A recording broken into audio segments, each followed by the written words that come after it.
DMase, Vingan, and Donick, 1025 The Game. Derek Mason, Adam Vingan, and Connor Newt here with you. Willy Donick probably freaking out right now.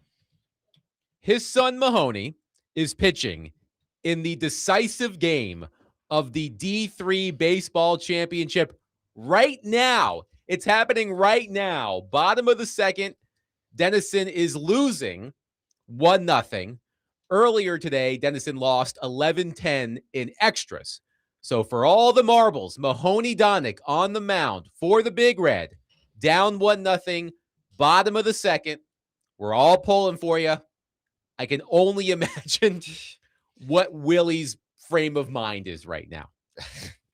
Willy is probably worn out a lane somewhere opposite or somewhere away from a lot of the parents right now. Willy has to be on edge right now, excited but nervous as well. So, hope he's not wearing white. Yeah. Oh my goodness. Well, Tennessean is wearing red tops with white pants. Yes. So if Willy is matching the team, he is indeed wearing white right now. Oh man. Just stay seated. Don't get up. Yeah. But talk about how awesome that would be if Mahoney pitches the Big Red to the national championship. And before that, one person texts in and says, "Oh, it's the Adam Vingan jinx again. Remember what you said about the Predators' winning streak against the Sharks?" Shut up, first of all. But second of all, if Tennessean loses, I may have to admit that I am a jinx. It's a curse. I'm just saying. Vingenhausen. So not even after one, you don't think it is? No, because if Tennessean wins, that's all that matters. It doesn't matter that they lost the first game as long as they come out on top in the series. Okay. Some people may look at it a different way. Well, those people are wrong. Some people can look at it as, had they won this game, Adam, they wouldn't be playing this second game. That is true. That first game was strange. It was topsy-turvy. I think Tennessean was up 6-2. Then the Big Red were down 8-6. Then they were up 10-8. And they lost 11-10 in extra. So there were a few questionable calls in that game. I need to ask Willy about it. If the Big Red win, we will have to get Willy Donick on the phone at some point during the show. Oh, of course. I imagine he'll be going on the bender to end all benders. Streaking! Willy, keep your clothes on if the Big Red win. But we won't keep you posted on it. Don't end up on top of a bar, the roof of a bar. We'll see. I mean, I've never won a national championship, so I don't know what it's like to celebrate winning a national championship. So Willy Donick could be the father of a national champion soon enough. Tennessean trailing in the bottom of the second. Willy's son Mahoney on the mound for the Big Red. David Ubben of The Athletic will join us in roughly 15 minutes to discuss college football. Elliott Friedman, Sportsnet NHL insider, will join us at 5 ahead of Game 2 of the Stanley Cup Final. Elliott is in Raleigh, North Carolina. We'll ask him about the Predators' hiring of Chris MacFarland. Also, Elliott dropped a bomb within the past hour, reporting that Red Wings captain Dylan Larkin has requested a trade from the team. So we'll ask him about that as well. I do want to start on the NBA Finals last night. The New York Knicks win Game 1 of the NBA Finals, 105-95 against the San Antonio Spurs. Jalen Brunson, one hell of a game, 30 points in 37 minutes for the Knicks as they take Game 1 on the road. But that's not what I want to talk about to start the show. Did y'all see the fan who ran on the court in the middle of the game to try to get a selfie from Wemby? I didn't see it. I didn't personally see it, but I saw it on Instagram. Well, that's all you needed to see. That fan, by the way, has now been given a lifetime ban from all NBA arenas. What's the word I'm looking for here? Stupid, dumb, any synonym of stupid do you have to be to run on the court in the middle of an NBA Finals game and try to get a selfie with Victor Wembanyama? By the way, the funny part about it was Wembanyama, when he realized what was going on, kind of smiled. Now, I don't know if the kid got Wembanyama in the shot, in the selfie. Wembanyama's nearly 8 feet tall, for God's sake. He didn't. It's just his chest. But what do you like? What is going through your mind to think that that's the right thing to do? One, if to me this is not a diehard Knick fan. It's a diehard Spurs fan. Because if you are a diehard Spurs fan, you're not running on the court because you know you will be barred from all Spurs game from here on out. So I don't think this guy, and I could be wrong on this, but I would think I'm a diehard Laker fan. I'm not going to run on the court knowing that if I do, that's going to be my last time ever going into whatever the building's name now. It went from Staples Center to something else. To Crypto.com arena. Exactly. So I wouldn't do that. This guy, and listen, this is where, the generation is at. This guy is probably some type of blogger or an influencer in his mind or content creator. And this was one of his opportunities. This is something he planned to do, I'm sure. This wasn't something that he was like, oh, I'm just at the spur of the moment. This is something, to me, I believe he planned for content on his own website or his Instagram handle, or wherever they put this stuff. Or he's just a moron. That too. It could be both. What is the most, here's what I want to know from our listeners to start the show. 615-737-1025. Our phone and text lines are driven by WilsonCountyHyundai.com. What is the most ludicrous thing you have done to meet your favorite athlete? Derek, what is the most ludicrous thing someone has done to meet you? Oh, me? To meet you? I don't know. Because a lot of times you're just in your space. So you don't know what they had to do to get in your space. It's just, I've seen people, try to run on the field during the game. It didn't get very far, but they tried it. I think we've all seen that. But outside of that, I've never seen anything. I've seen people try to cut lines and this and that, but I guess that's normal with anyone. So no one ever ambushed you in a weird place to try to get an autograph or a picture? No, I'm not that important, man. Never have been. Oh, At come least on. not to the fan. I'm maybe to my kids. Yes. You're important to me, DMase. Thank you. Yes, I appreciate you it. are important to us. Well, Connor, thank you. what's the most ludicrous thing you've ever done to try to say hello to your favorite athlete? Why are you accusing me? What if people wanted to meet me? You look like the kind of guy. I'm not going to finish that sentence. Don't finish that. I mean, I haven't done anything completely ludicrous. In Knoxville last year, I watched Kentucky and Tennessee in basketball. So we waited around. Kentucky won that game. It was a big comeback win. It was Pope's first year as coach. So after the game, all the Kentucky fans got on the court. We waited by the locker room for about an hour for all the players and the coaches to come out. So I met all of them, and I waited about an hour and 15 minutes to talk to Mark Pope. And it wasn't ludicrous, but I was diehard then. You weren't banned from any arenas as a result of waiting to talk to Mark Pope. No. Well, I don't want to talk to Mark name? Pope anymore. What's that guy's name? Connor Newt. Don't ever let him back in again. Matthew from Jolton says, I bought a ticket to an event that was $300 for the chance to meet Pecorine. Well, first of all, money well spent, because Pecorine is a mensch.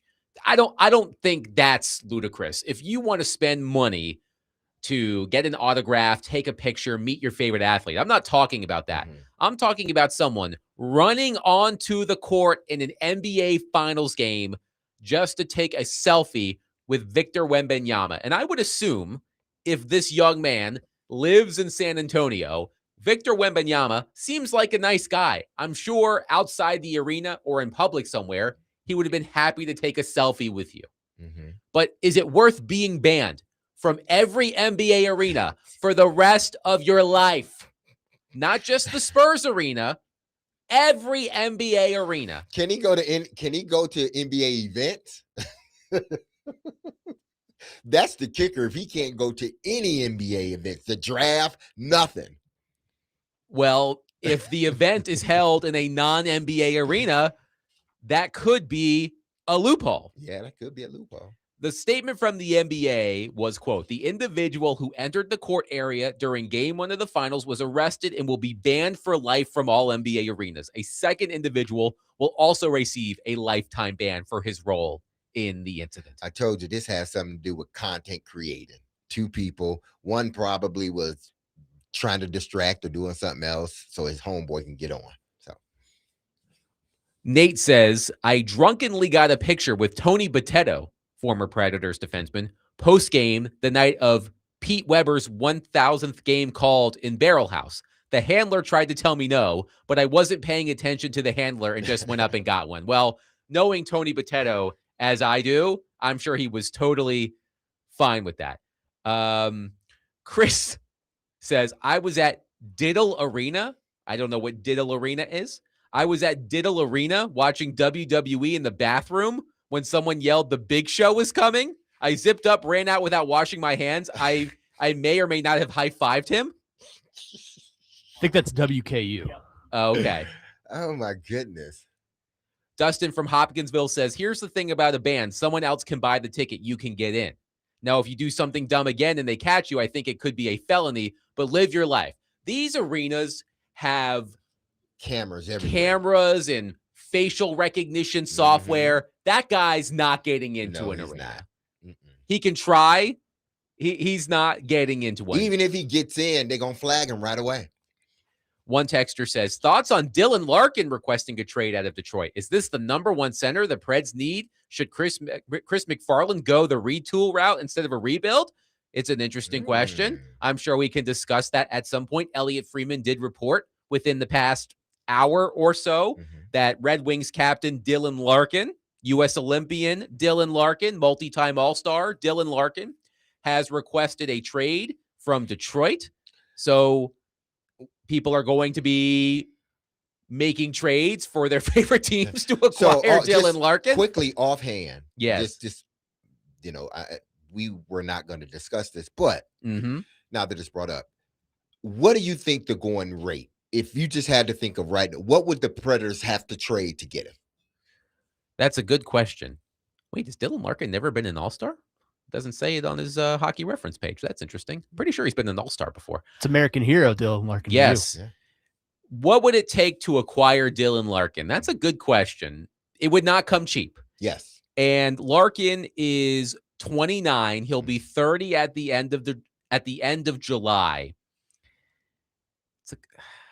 I'm not sure Larkin is of the age range that you would want to acquire if you're the Predators right now. I would prefer Dylan Larkin if he were 26 or 27. He's still a really good player. We can get more in depth into this maybe later or even tomorrow when Willy's back on the show.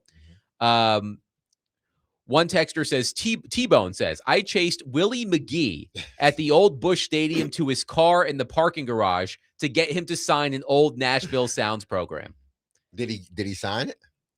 T-Bone, let us know. Yeah, or did he punch you in the face? Exactly. Never chase someone into a parking garage. Of the places that you should not ambush someone, parking garage is at or near the top of the list. Do not do that. It's creepy as hell. I actually have a story for you. Okay, let us hear it. This was here. I think I was with you, Adam, at SmackDown that one time in Nashville. You had probably already left, but Cody Rhodes did the dark match, and I wandered on down to the barricade, hopped the barricade, and got a picture with Cody Rhodes. You hopped the barricade? Wow. Yes, I did. I have the picture to prove. Oh, wow. Okay. Now, you hopped the barricade before security ran after you? Or did they let you over? No, they let me over. Okay, so that's yeah. Now, no, it counts, but it doesn't count. If you got the selfie while being chased by security, much like this kid at the Spurs game, then it would be on the same level. But you were granted access to jump the barricade. Yeah, I'm not that hardcore. If you stepped over it, and then as you were taking the picture, they're like, sir, no, and you still took the picture, then okay. But you didn't do it yet. No, they let me over. They so, said, oh, come on but in, it sounds cooler when I leave that part out, doesn't it? Yeah, it does. Dylan Larkin, by the way, is a 3-time All-Star. I was sure of that. It was not on his hockey reference page, which I thought was odd. T-Bone has chimed in. He did not sign it, and in fact, he almost ran over my foot to get away. That's what happens when you ambush somebody in a parking lot. So look, Oh, I man. hope it was worth it to get a selfie of Victor Wembanyama's chest Uh-huh. before being swarmed by security and banned from every NBA arena for life. 615-737-1025. If you have similar stories you want to share, text us or call us 615-737-1025. Quick update. Endicott leading Denison 3-0 in the top of the third. There's a meeting on the mound. Mahoney Donick coming out of the game for the Big Red. So Mahoney Donick started the game, this championship game for the Big Red. He is out of the game in the top of the third. We'll see if Denison can rebound. 615-737-1025. Coming up next, David Ubben of The Athletic, senior college football writer, will join us. We'll talk about the congressional hearing yesterday involving Nick Saban. David was at SEC spring meetings last week. We'll ask him about that as well. 615-737-1025. Today, the Nashville Sounds take on the Jacksonville Jumbo Shrimp. First pitch is at 6:05. Catch all of the action on 94.9 The Fan, presented by Twin Peaks Family Leisure and Social Cantina.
DMase, Vingan and Donick, 1025 The Game. Derek Mason, Adam Vingan here with you.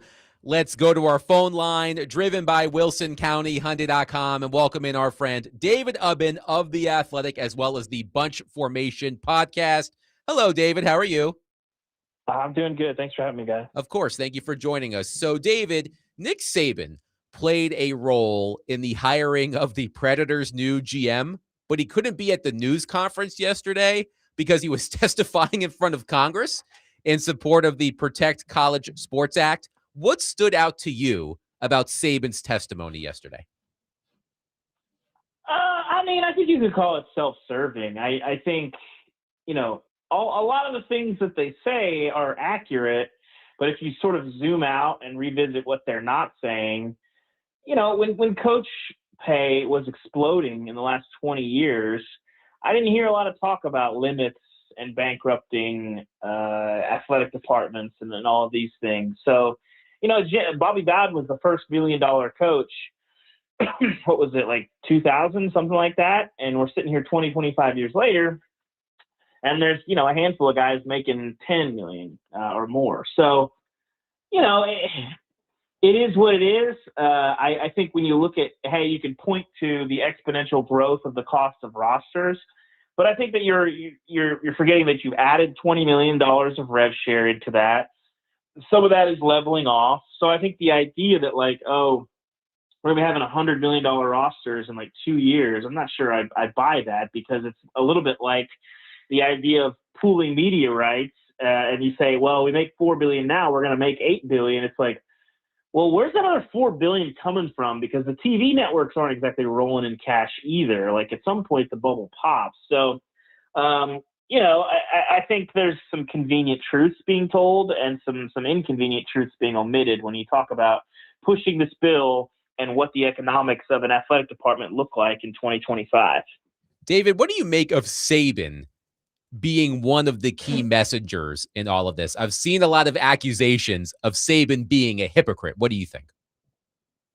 I don't know. I suppose you could say that. Like I said, I think nobody seems to have an issue when coach pay was exploding and was costing places a lot. You had places like Texas A&M paying $70 million for a guy not to coach. Nobody seems to be looking for a Congress or congressional bailout from that kind of stuff. So it's, it is what it is. But I think ultimately, he's a guy that has time and has a lot of cachet, and people know who he is, and he's well respected in the sport. So I think that's sort of where it is. And obviously he cares about the sport. But again, I think you have people with power speaking to other people with power, trying to impose rules on people who don't have a lot of power. And that, I think, rubs me a little bit the wrong way. Saban acknowledged at the hearing that adjustments will need to be made to this bill, which at the moment would allow the NCAA to limit transfers and eligibility and enforce a spending cap, among other things. Which elements of the Protect College Sports Act do you think are the likeliest to receive support from all parties? The one-time transfer is complicated. I think the 5 for 5, I think people are tired of the waivers, tired of, we've seen guys that get drafted in the NBA coming back to college basketball. I think that was a step too far for the public consciousness. So I think 5 for 5 eligibility is a slam dunk. But ultimately, I don't think that the Big Ten and the SEC are real interested in taking the idea of a super league off the table, which is sort of part of this. It's I think they'd like more control over what the future of their enterprise looks like. So eligibility is the only thing that I think makes a ton of sense. The one-time transfer rule would receive a lot of support from people that are in administration and in coaching. But I think you'd have politicians looking around saying, okay, I get why people want this, but why is this fair? So I think that to me stands out about this particular bill. David Ubben of The Athletic is with us. David, last week, I think it was last week, you were at SEC spring meetings. What was the most fascinating or absurd thing you overheard or saw during your time at the meetings? I think just hearing how angry the SEC's coaches are about the Big 12 and about how the committee and the metrics operate, they want a lot of assurances from the committee that, hey, we're taking on this ninth conference game. We want that to be reflected in the rankings and in the metrics. And asking the college football playoff, like, what do your metrics like? Both as a legitimate football strategy thing, like, do we need to be balanced run and pass? And a non-conference scheduling thing, like what is too far or what is not far enough in scheduling. And it's an inexact science. On the one hand, the metrics aren't forward projecting, and two, the metrics are only a tool, and they are a big part of how the committee operates, but it's the opinions of 13 people. And, a quarter of those are going to be rolling off, and we'll be having new people in the committee next year. So, the playoff wasn't there to argue, but I think there's an element of what do you want me, they can't offer you, exactly what's going to happen on how the metrics are going to reflect on one team or another, projecting forward.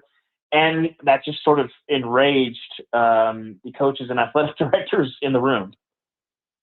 No, David, in this act that the Congress is putting toward the floor, say if it doesn't get passed, because this may be the only bipartisan thing that is going on in politics right now, so that's a plus.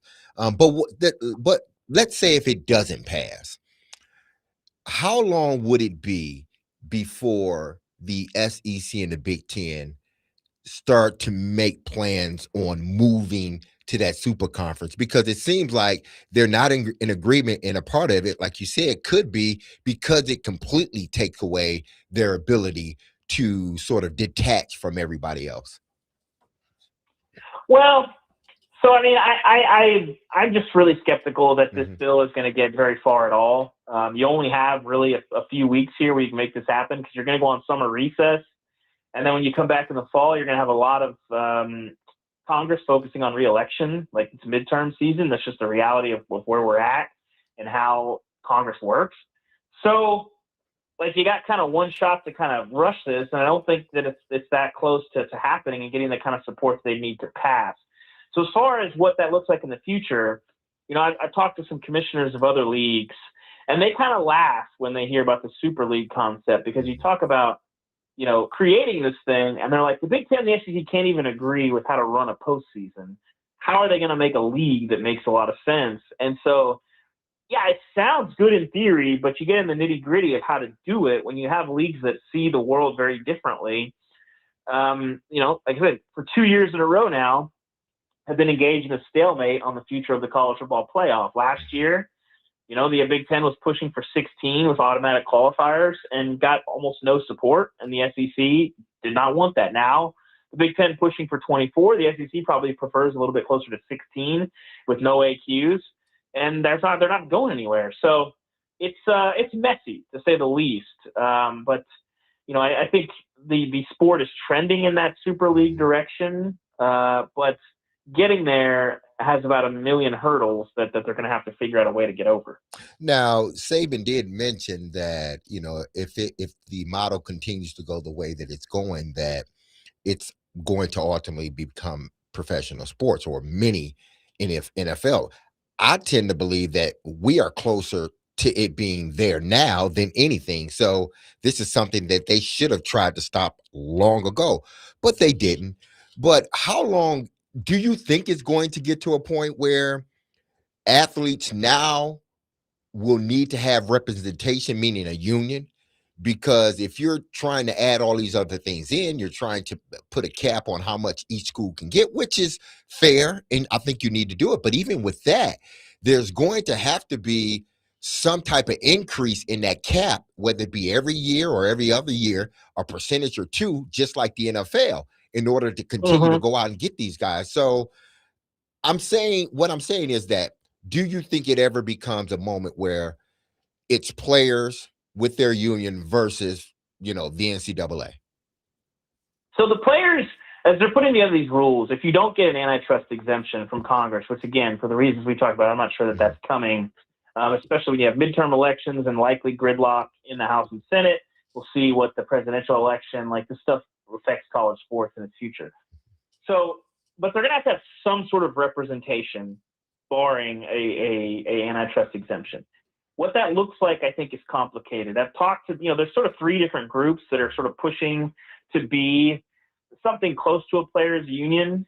And I talked to them, I asked, like, what does the transient nature of your workforce not become an issue? And they seem to say no. They seem to believe it's not.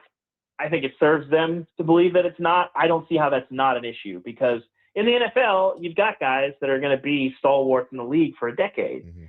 College football, a kid's a freshman. He's just trying to figure it out. Maybe a sophomore is interested in engaging this.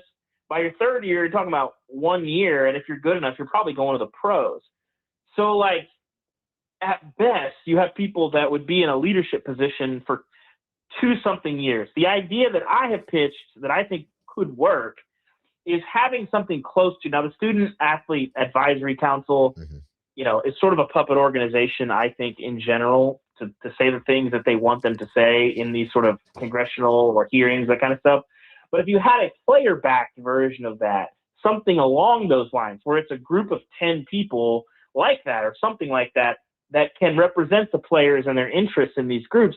And when you put language into a letter of intent that says, hey, I agree to be represented by these groups, I think you could sort of backdoor your way into not really an official union, but something where you're making these rules and the players and the players are being represented in the rules as they're being made, so that when these rules are enforced, you can't just run to a court and lack the ability to enforce them like we see in the last 5 to 10 years.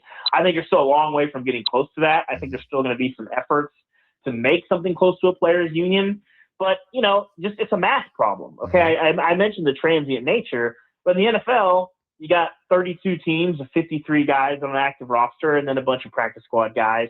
That's what we'll be generous and say 2,000 people. In college football, especially just in the FBS level, you got 138 teams. You got 105 guys on that roster. We're talking about 10,000, if my math serves me correctly. That's 5 times as large. And there's also what Akron players and what Louisiana players want is going to be different from what Ohio State players want. What Alabama versus the NFL, generally everyone's interests are aligned at the players level. So it's just way more complicated. And so I don't envy the people trying to find solutions and get to a common sense place that's sustainable. But I mean, just in this conversation, you can see getting there is incredibly difficult and complex. And the sport as a whole lacks the apparatuses to make it happen. David, you were at Lane Kiffin's return to Knoxville, no? I was not, actually. I was watching that game on my phone at a McDonald's in the middle of Georgia because I elected to go to Kentucky, Georgia that game instead. The reason I asked was I was going to ask you how you think Lane Kiffin's return to Ole Miss this season is going to be by comparison. Well, so the Lane Kiffin thing, like, that was exacerbated by the questionable officiating and, like, some of those other calls. And, like, it was already going to be simmering. And I think some of the officiating pushed it over into boiling and provided the scene that we saw. The Ole Miss thing, it's going to be significantly more intense. Like, I would like to go to that game. I'd like to see what that's actually going to be like.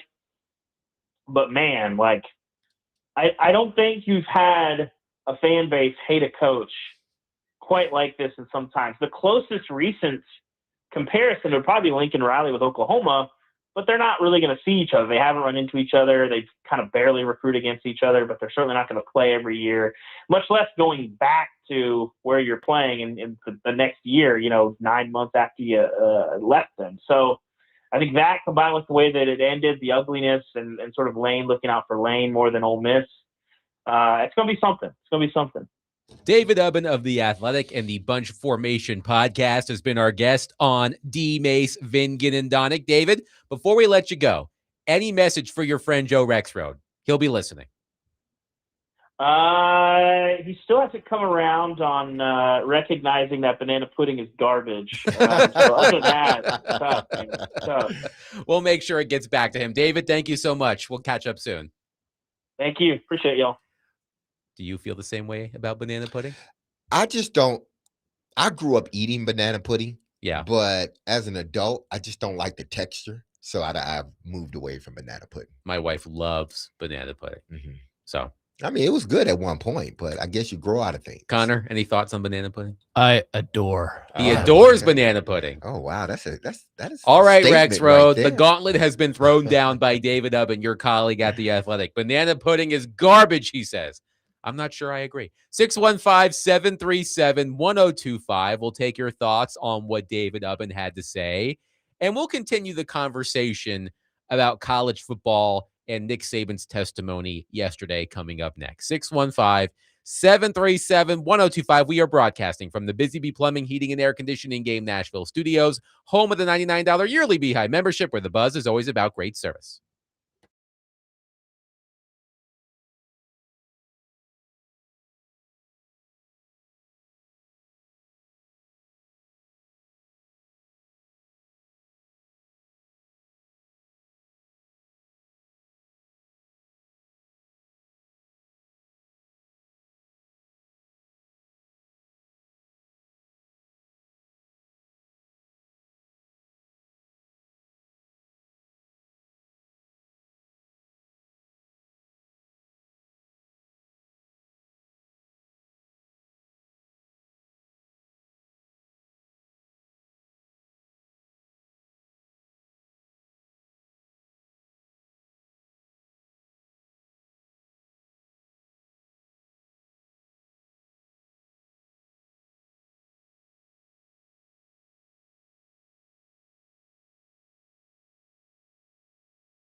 So the collective, what if we continue to invest more and more in football and basketball? Let me give you the history. My first year we had collective at Alabama, 2.7 million. Next year, 7 million. Next year, 10 million. I retired. Next year, 17 million. Next year, 24 million. Now you have schools that have close to $40 million rosters. So if we continue to do that, we're going to lose Olympic sports. We're going to lose non-revenue sports. We're going to lose scholarships.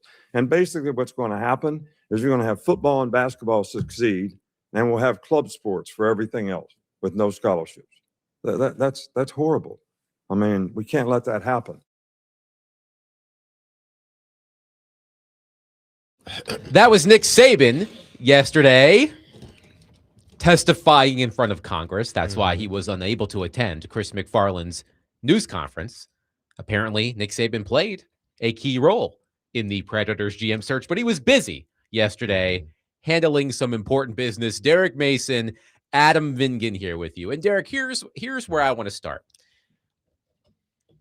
I've seen a lot of people accusing Nick Saban of being a hypocrite with a lot of the things he said in front of Congress yesterday, because when he was coach of the Alabama football team, he benefited from rules that no longer apply.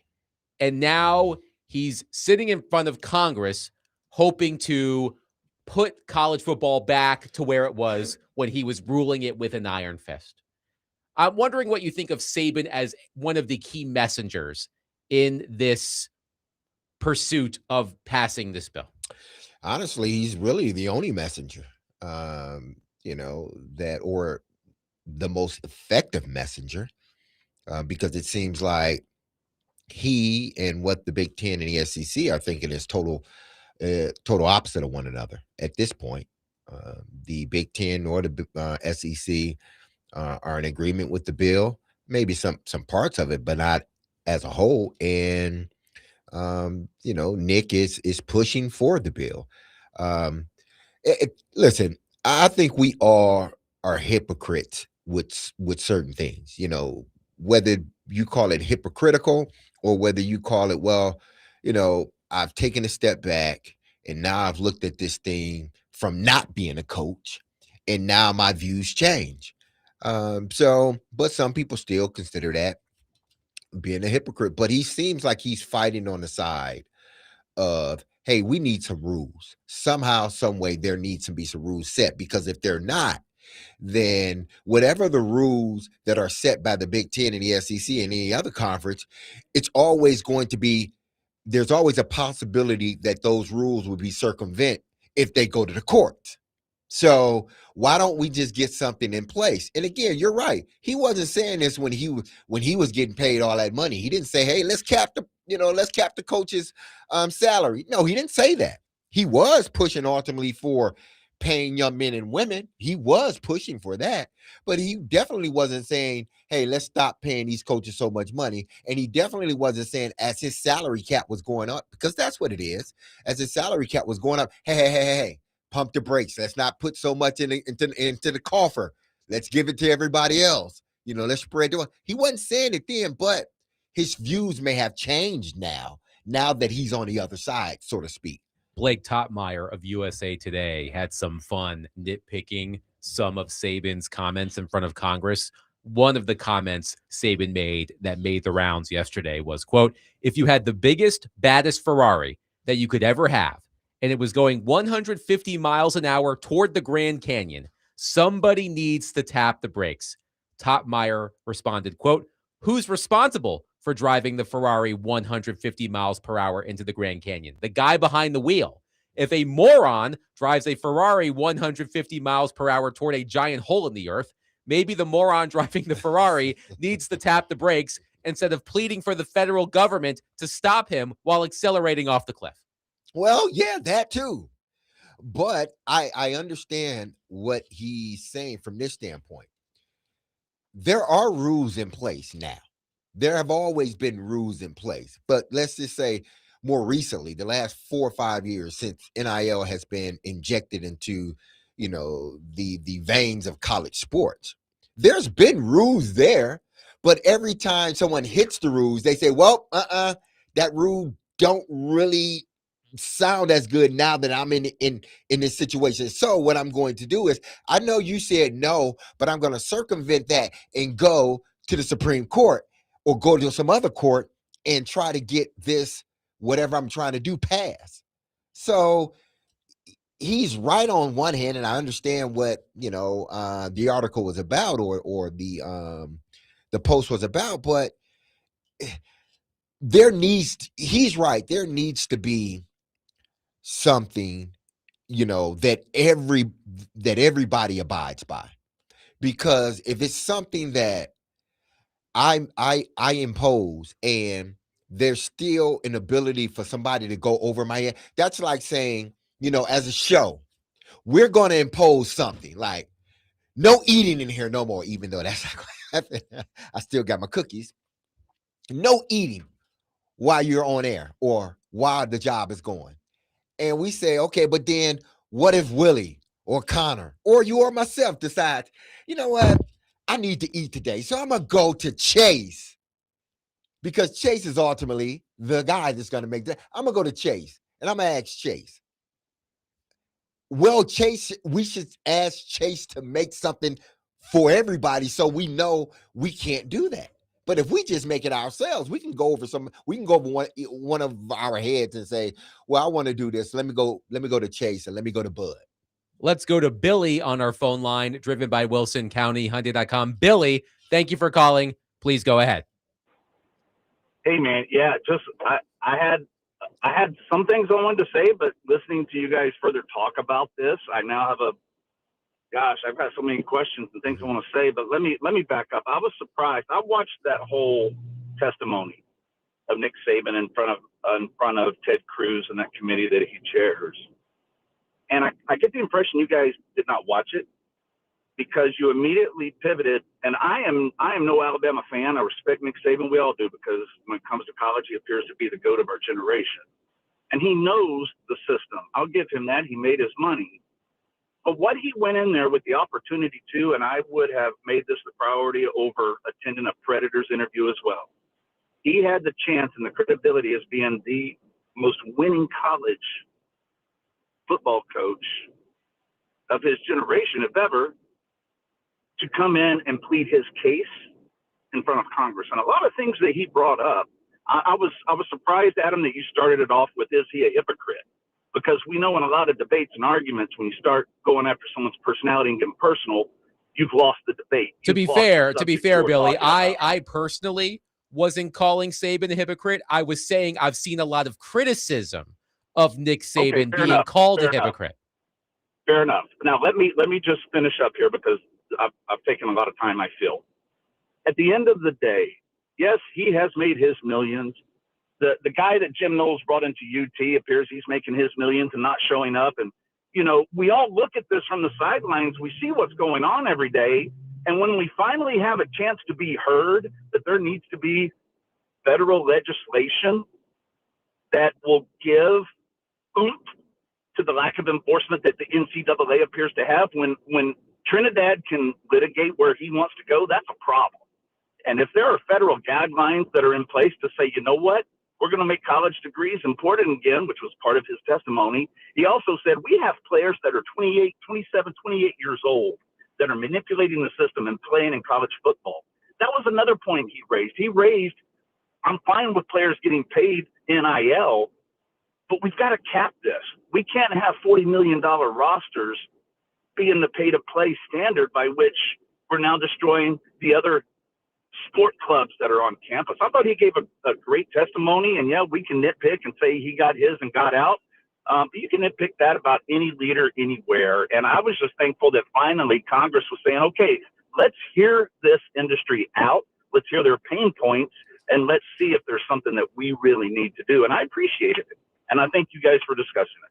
Thank you, Billy. We appreciate the call. I think a lot of what Billy is saying is right. And I think we discussed those things in sort of the same way Billy was discussing them. Listen, his views for college football may have changed now that he's on the outside. He may look at it as something, different than what he was actually a part of. So whether it be, paying guys money or guys not being able to transfer, all this stuff, I think some of these things were problems before NIL.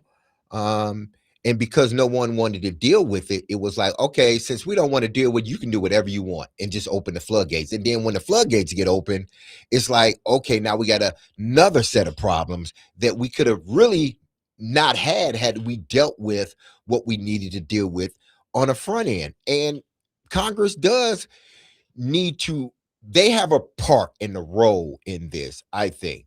And it's going to take all of them, not just Congress, but I think those that are, running college sports. It's going to take all of them to come together and say, first and foremost, what is best for the student athlete, if that's indeed what you want to call them now. What's best, or you want to continue to call them? What's best for the student athlete, and then what's best for the university, and then what's best for everybody else. Because ultimately, you don't have a game, you don't have this ability to negotiate these huge contracts if you don't have that student that is also, with that athlete that is also a student. And a lot of these kids are gonna, that's the part that I think some people are losing sight of. um and Billy was right, they need to get their education. That needs to be brought back to the forefront, because I think, not that it was purposely sort of left behind, but when money's involved, things tend to be talked about a lot. Things tend to be talked about a lot less when a whole bunch of money is involved.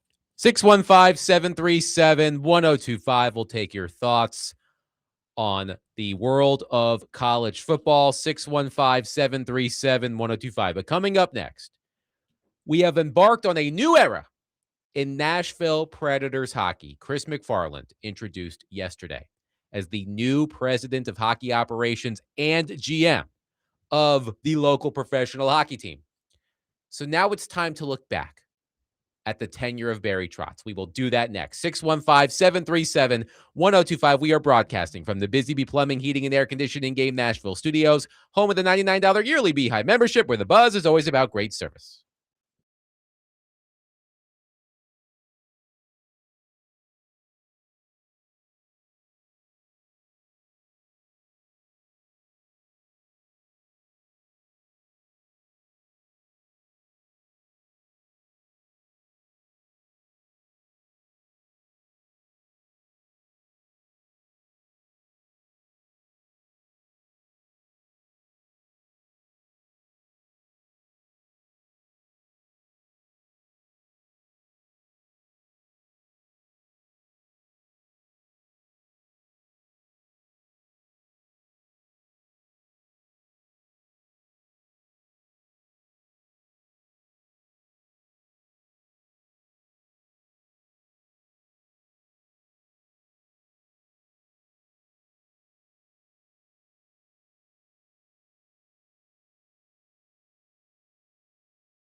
DMase, Vingan, and Donick, 1025. The Game, Derek Mason, Adam Vingan, and Connor Newt here with you. Willy Donick cheering on his son Mahoney in the D3 baseball championship game.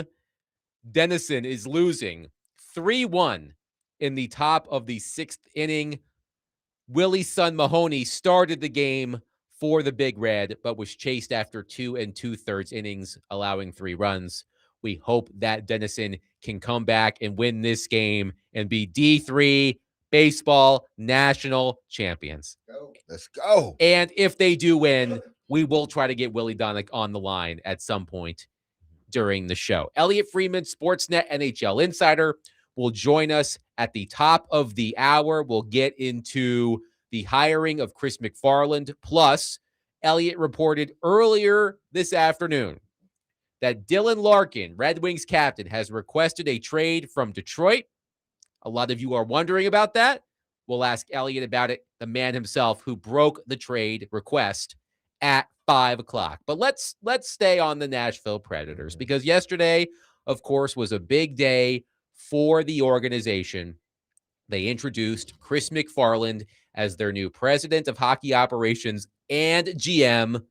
He's the shot caller now in Nashville. Reportedly a 6-year deal for Chris MacFarland to run the Predators hockey operation department, which means we can now officially close the book on the Barry Trotz era as Predators GM. You remember it a few years ago. David Poile announced his retirement following a Hall of Fame career, and in conjunction with that announcement, Barry Trotz returned to the organization and took over for David Poile as GM starting the 2023-2024 season. So Barry Trotz was Predators GM for 3 full seasons.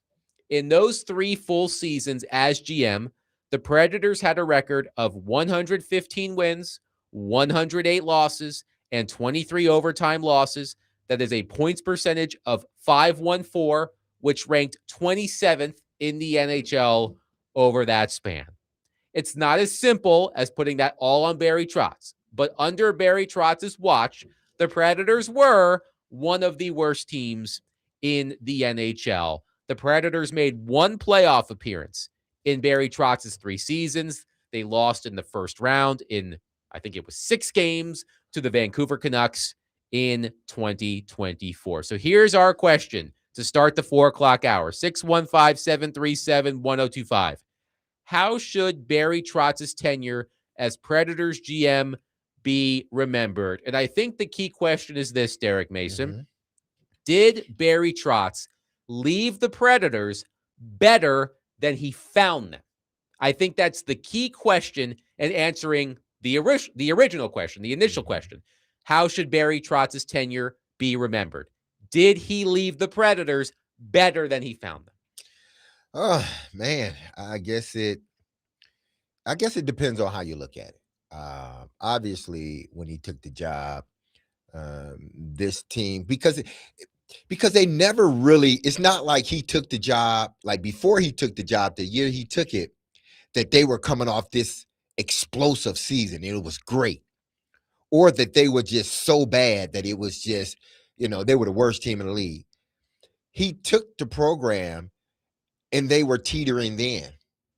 And we thought then when he took it, okay, there's some young guys that are starting to play well. He may have to make some trades before the trade deadline and all this other stuff. He's going to have to eventually decide on what the coach is. And even after all of that, you look now when he's leaving out, if it's anything, it's a little bit better, but I would say it's almost like a wash. I don't think they're no worse than what they were when he took the job. And why I say I think I tend to lean more toward it being better because of the guys that they got via trades and signings, Stamkos and those guys, and then having O'Reilly and how well he's playing. So if I'm going to lean anyway, I'm going to lean he left the organization better than what he found it, but it's not like, it was a night and day thing. It depends on your perspective. I will attempt to answer the question from both angles. Did Barry Trotz leave the Predators better than he found them? If you believe, let me think of the best way to say this. Barry Trotz, here's one thing that he did or happened under his watch at the very least. The Predators prospect pool did improve over time. Friend of the show, Scott Wheeler of The Athletic, in his most recent prospect rankings earlier this year, said the Predators have the 5th best prospect pool in the NHL.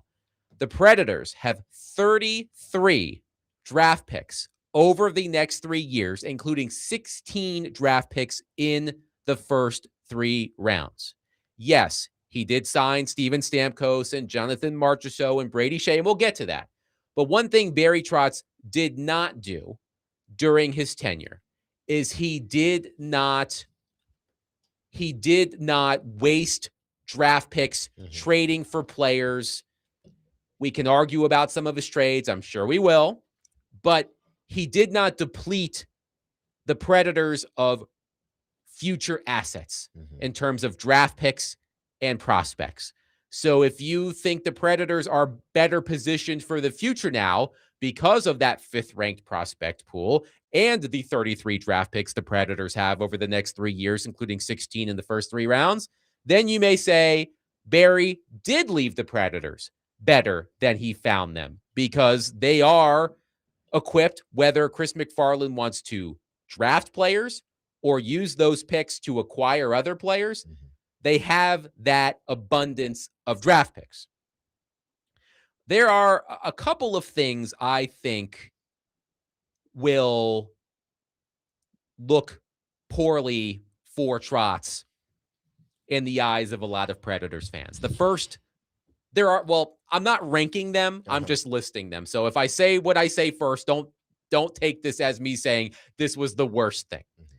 His loyalty to Andrew Brunette, I think, is one thing that is going to be mentioned as a criticism of Barry Trotz.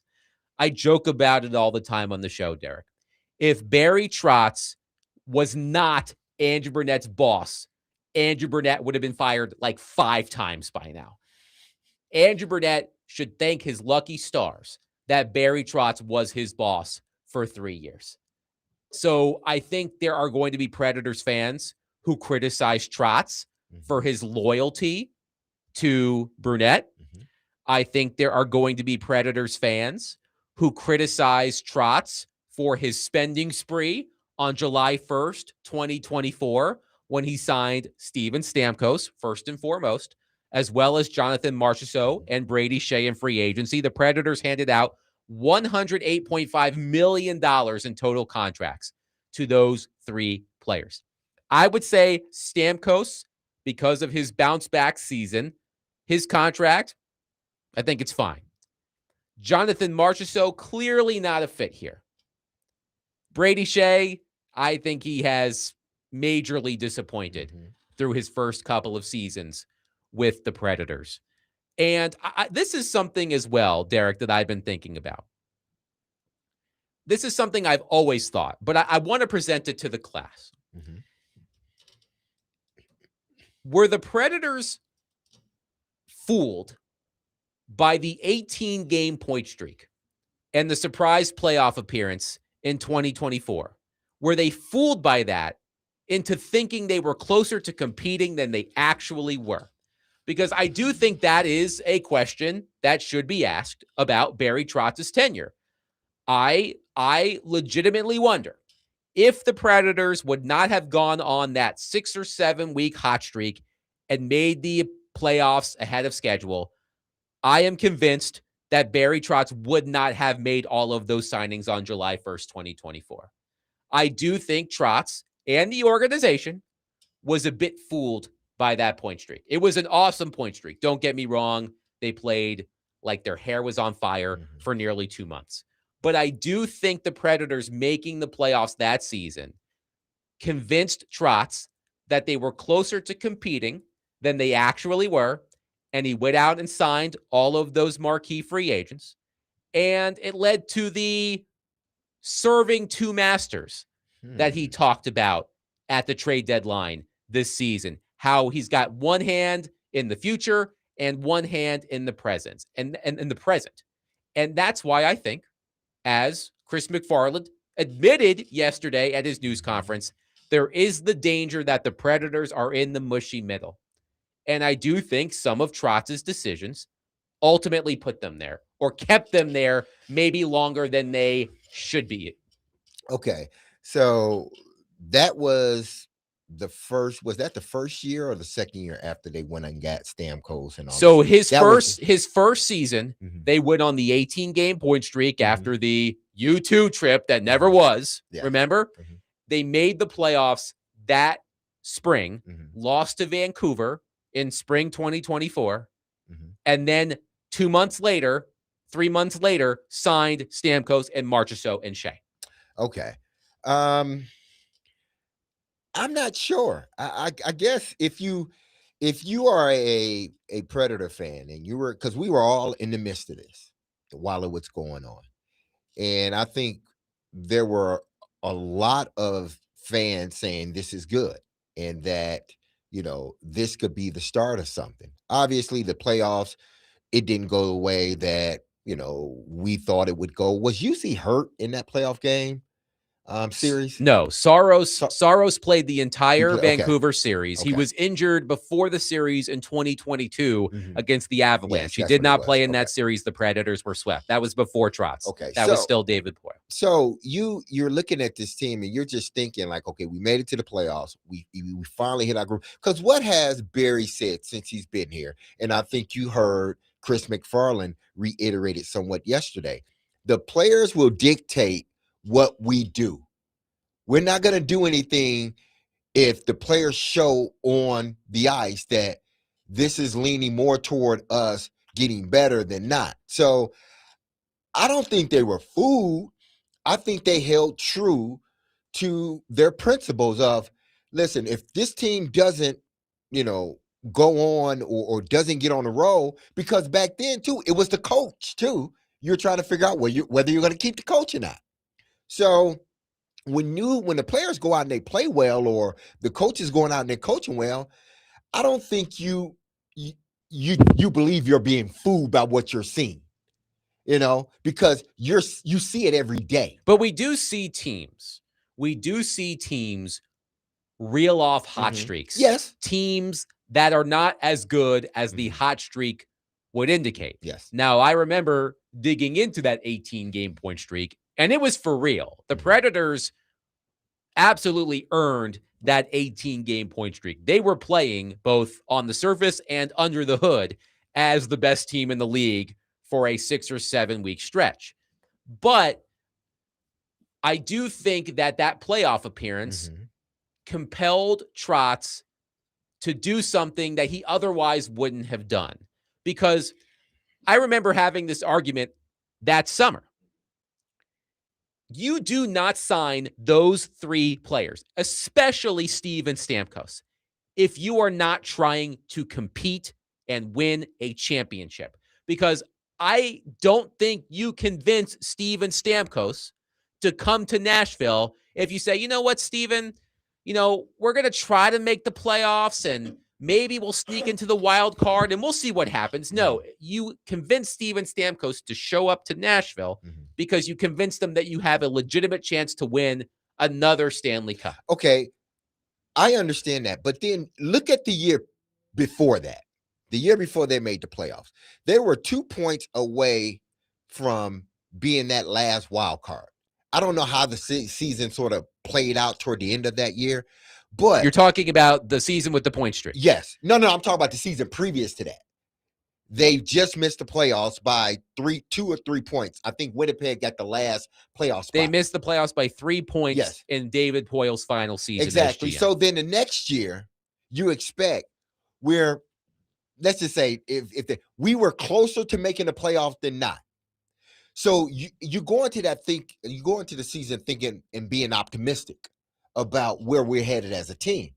And listen, things doesn't start off the way you wanted them to, but you had to believe, like, I'm going to allow the players to dictate what I do. they go on this 15-point or 18-point win streak. And all of a sudden, and make it to the playoffs. So all of a sudden, you're thinking, okay, this is the team that I thought was going to start the season based upon what happened last season. So again, I don't think you got food. I just think you believe what your eyes showed you. And it was true. But then the next following season, you go out and you get these players, and other players get hurt at the beginning of the season, and it doesn't mesh. I think what people misunderstood, and I think I did too at times, when they brought Stamkos and Marshall Schultz and those guys in.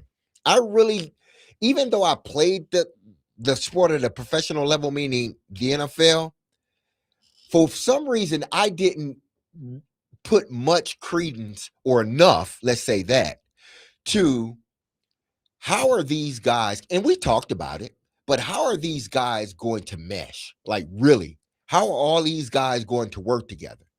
And what did we see happen? Changing lines, doing it, trying to make it work. And then you finally get an opportunity where now it's hitting. So I don't think they got fooled by anything. I just think things sort of fell in place, and, they were believing what their eyes were telling them. 615-737-1025. We've got a lot of your reaction. We'll get to it next. Here's the question. How should Barry Trotz's tenure as Predators GM be remembered? Did he leave the Predators better than he found them? 615-737-1025. We'll continue the conversation and take your reaction. Coming up next, Derek Mason, Adam Vingan, 1025 The Game.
DMase, Vingan, and Donick, 1025 The Game. Derek Mason, Adam Vingan here with you.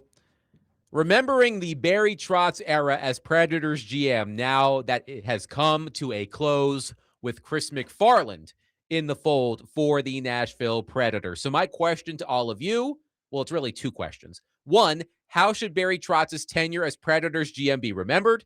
And did Trotz leave the Predators better than he found them? 615-737-1025. Before we get to your reaction, Derek, this is what I said to you during the break. I do believe that Trotz's tenure as Predators GM over 3 seasons will be remembered more fondly in retrospect if the players he drafted become meaningful parts of this team in the future. So if Brady Martin and Igor Surin and Riker Lee and Cameron Reed and Teddy Stiga, among others, become the next wave, the next generation of Predators core players, in hindsight, Trotz's tenure, I think, will be looked upon more fondly by Predators fans. That may take some time, of course. Let's get to your reaction, 615-737-1025. Chuck says, Barry Trotz, I think, did a terrible job. As much as I love him, he brought in the wrong personnel. Things did not go as planned, and he knew it would take way too long to turn it around, so he decided to exit and set the next GM up. Maybe family played a role, but I think the above was his real reason for leaving. One texter says, I think, like you said, Derek, it's a wash that as far as is the team better, but the future, in my opinion, looks a lot better than the future looked when he took over. Ryan in Nashville says, roster-wise, the answer is no. The prospect pool and the draft capital is a yes. Trotz gets a solid C from me for his time as GM. Wes and Hermitage with a tome, which I do not like, but I will read it anyway. Wes says, Barry Trotz did close to nothing. It's basically the exact same team now as it was when he took over, which I don't think is true. He refused to fire the coach. He missed the playoffs both years, 2 out of 3. He really didn't move the needle much, if any, and then threw his hands up and basically walked away. It was a wasted 2 years that we now walk away from with a giant contract and a new statue. That's all that changed. This was a change that we were desperate for. I'm tired of not winning. It's time to get rid of coach 2. And if he does not fire the coach, meaning MacFarland, I will have little hope for MacFarland. Sorry for being a Debbie Downer, but this team really hasn't been good in a while. So, and Matthew from Jolton says, yes, Trotz left the Predators in a better spot. Good prospects, cap flexibility, and a plethora of picks. Let's focus on one thing that's been mentioned multiple times. The UC Saros contract. One texter said that Trotz gave out 2 of the worst contracts in NHL history.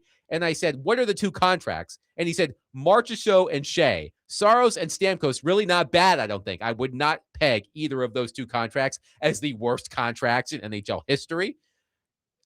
But I think a lot of people, and we saw it on the text line, a lot of people are bringing up the UC Saros contract because Barry Trotz did not make, unless I'm clearly missing something, Barry Trotz did not make any jaw-dropping trades as Predators GM. Again, if I'm missing something, text 615-737-1025. He made a lot of moves, but he did not make the Shea Weber for PK Subban-esque moves as GM of the Nashville Predators. A lot of his additions were signed in free agency.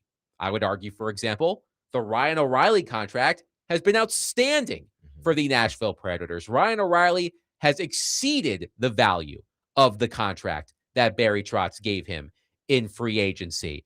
I think Steven Stamkos scoring 40-plus goals this season takes a little bit of the stink off of the Stamkos contract. But the Saros contract is the one that people are going to focus on because we can all admit UC Saros has declined from his peak. I personally don't think UC Saros is as bad as a lot of you do. Some of you think that UC Saros is the worst goaltender to ever strap on a pair of pads in NHL history. I don't believe that. I do believe that Saros has declined. I am concerned about the path his career is on. He's got a long contract. It has a no movement clause. So I do think similarly to the prospects and how Trotz's tenure will be remembered in retrospect, I do think how Soros's career goes will also have a dramatic impact on how people remember him. Yeah, because a lot of this is based on, how Soros has played of late. Because if he's playing the way we saw him play prior to the contract, I think this team would have been much better. I think this was a playoff team. If he's playing to that caliber, but he's been up and down and he hasn't played consistently the way they needed to play. But listen, some of those losses wasn't on him. And, some of those wins, he may have gotten covered a few times. But I'm in a camp with Willie. It's not like this is some huge albatross around the neck of the franchise. Yes, they can't move them, so to speak, but this contract, as it continues to mature, is not going to handcuff them to anything they want to do within the organization. From a cap standpoint, it's not going to handicap them from a cap standpoint. From a cap standpoint, Mm-hmm. It's not going to handicap them. Mm-hmm. Because you know what?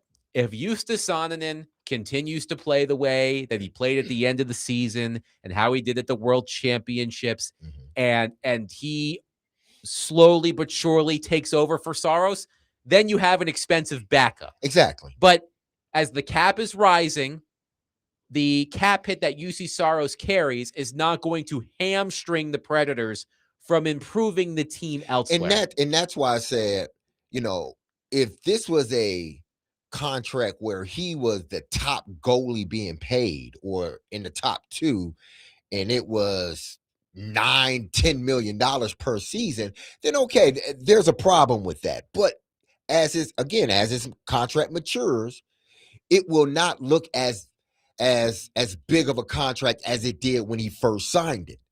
And like you said, if Houston Onanen is developing the way it seems like he is, then we have a guy that's going to be paid $6 or $7 million to be a backup. A guy that has proven that he can win. What's wrong with that? Again, it doesn't stop you from doing anything else, but what would be wrong with that if Eustace Onanen becomes the number one guy? And I do think the NHL generally is trending toward goalies splitting time more often. So I wouldn't be surprised if Saros, who has started more games than any goalie in the league over the past several years, starts seeing his workload decreased. I think that would be a good thing for all parties involved. But again, I'm looking at the projected cap space the Predators have. They've got more than $27 million in cap space this offseason with the rising cap and all of that stuff. So, certainly, I mean, look, for full transparency, I remember that summer there was a 1025 the game civil war. Team Saros or Team Yaroslav Askarov. And I was on Team Askarov, not because I don't like UC Saros, but because I thought the team appears to be trending toward rebuilding. I would rather trade Saros for assets. The contractual timelines of Saros and Askarov are not going to work out the same way they did with Saros and Rinne, because when Saros was coming up, Rinne was getting ready to retire. So the transition was more seamless. It wasn't going to happen with Saros and Askarov. So I said, go with the young guy because I think you should rebuild anyway. But that is going to be part of Trotz's legacy. To me, it's how has Trotz set up Chris MacFarland to try to build this team back into a contender. The Predators have older players who have no movement clauses in their contracts. As MacFarland himself said, that's just the name of the game. That's what happens these days. I remember David Poile. God, he hated giving out trade protection. And for the longest time, he didn't. I want to say Roman Josi, and I think it was Pekka Rinne's maybe 7-year contract, and then Roman Josi's big contract. He finally relented. And I mean, that's just the way the league is going. But to me, I look at the prospect pool, I look at the draft picks. If if Chris MacFarland wants to swing a deal and find a 26-year-old superstar to plug into this lineup to bridge the gap between the veterans and the up-and-comers, he has the assets at his disposal to do that. He's got, again, 33 draft picks over the next 3 years, including 16 in the first 3 rounds. He's got the 5th best prospect pool in the league, according to Scott Wheeler of The Athletic. MacFarland has cap space. He can wheel and deal. So my criticism of Barry Trotz's tenure as GM is it felt like he was never fully in one way or the other. Again, it was the serving 2 masters comment he made, I think, around the trade deadline. We joked on the show all the time. Pick a lane, Barry.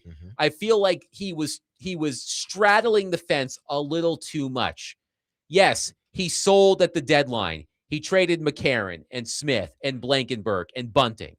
But he wasn't going to go further in selling Ryan O'Reilly, for example, because he wanted to give the team a chance to compete for the playoffs. And although they were close to making it, I think that sort of thinking did the Predators in a little bit. That would be my major criticism of Barry Trotz's tenure. I think he straddled the fence a little too much. Yeah, I mean, you can say that by the deals that he chose not to make. But again, you know, he looked at it from the standpoint that the players are telling me what I need to do. They're going out there and they're busting their tails, and the head coach hasn't lost the locker room. So I'm not going to sit here and gut this team when this team is on a roll and they trending more toward, you know, competing for a playoff spot than not. So, but those are all the things that, you know, in retrospect, we all look at and say, well, maybe should he have done that? Or should he have not done that? You know, and did he set up Chris MacFarland in a way where, you know, this team can succeed quicker than not? I think so. Even by not trading O'Reilly, you give him a guy that, you know, that's on a 1-year deal. So it's not like, you know, this is a guy that has 3 or 4 more years on his deal, and he may end up declining even before, you know, he gets into the 2nd or 3rd year of that contract. You have a guy that's on the expiring contract that's playing really well.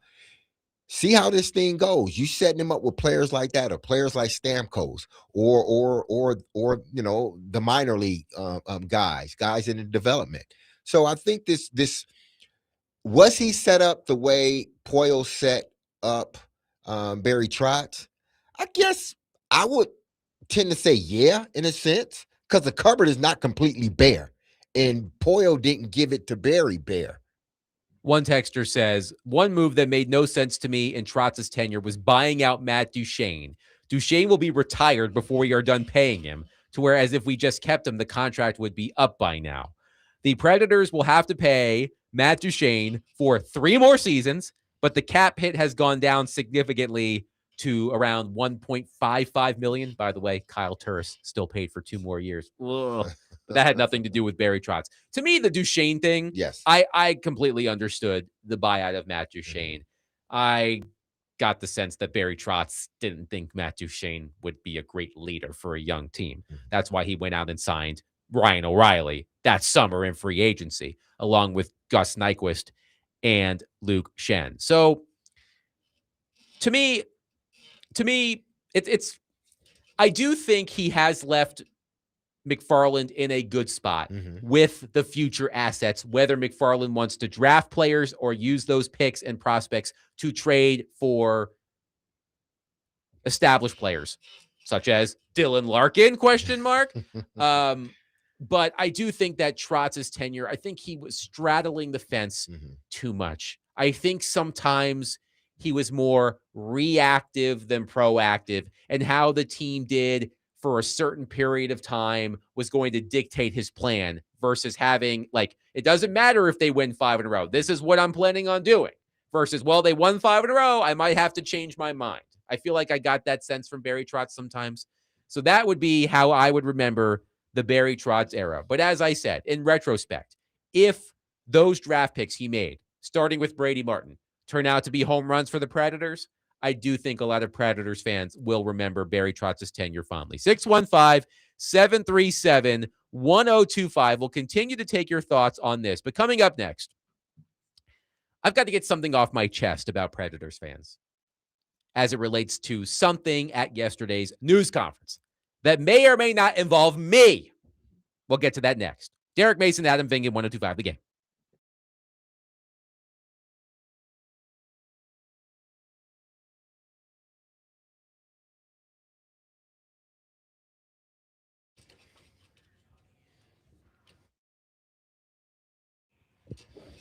Hey, this is Derek Mason, and you heard me tell you about Dr. Lodge and his staff over at Cool Springs MD for some time. If you set out to lose weight, chances are it's not your first time setting a resolution or some type of goal to shed some extra pounds only to face disappointment. But I got some good news because at Cool Springs MD, Dr. Lodge and his team understands the frustration of this cycle, and that is why they offer a different approach to weight loss. Their comprehensive weight loss program is led by Dr. Jeffrey Lodge and addresses the root cause of weight gain with tailored nutrition, exercise, blood test supplements, and more. They will customize a program specific to you and you only. So connect with Dr. Lodge at coolspringsmd.com today to schedule your appointment for a personalized weight loss plan just for you. That's Cool Springs MD, where your weight loss journey can be a success story.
Hi, Chris. Adam Vingen from 102.5 The Game. Welcome to Nashville. you. Congratulations on the new job. I'm going to piggyback off of Alex's question.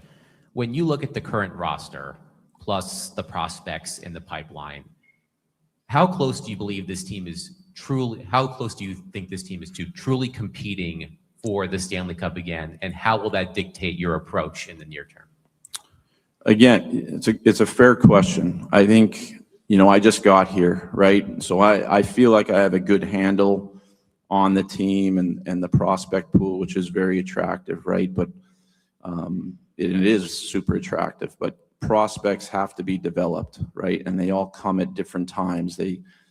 Some need time to cook, some, pop quick, and become, staples of the franchise. We're going to let them, they'll tell us when they're ready type of thing.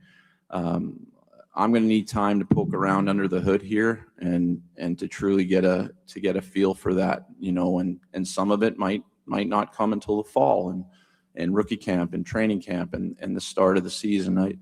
I always say, at least the players will tell us, how the season starts, where we're at. We didn't make the playoffs this year, but there's turnover every single year. There is the danger of that we're in the mushy middle, right? So those are all kinds of things that we're gonna chat about internally and we'll figure it out. But there's lots of good players here. There's lots of good prospects, and there's picks, that will either be used to continue to build the prospect pool here and in the right age bracket, in my opinion, and or be used to acquire, a certain level of assets. So I've got a lot of things to kind of, work through here between now and the draft, and getting to know internal staff and the infrastructure here, which I'm super excited about. I know there's good people here, and I really look forward to getting to know them. That's kind of step one.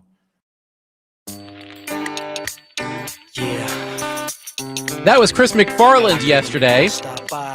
Elliott Friedman will join us in roughly 15 minutes. Derek, do you think that was a fair question I asked Chris MacFarland yesterday?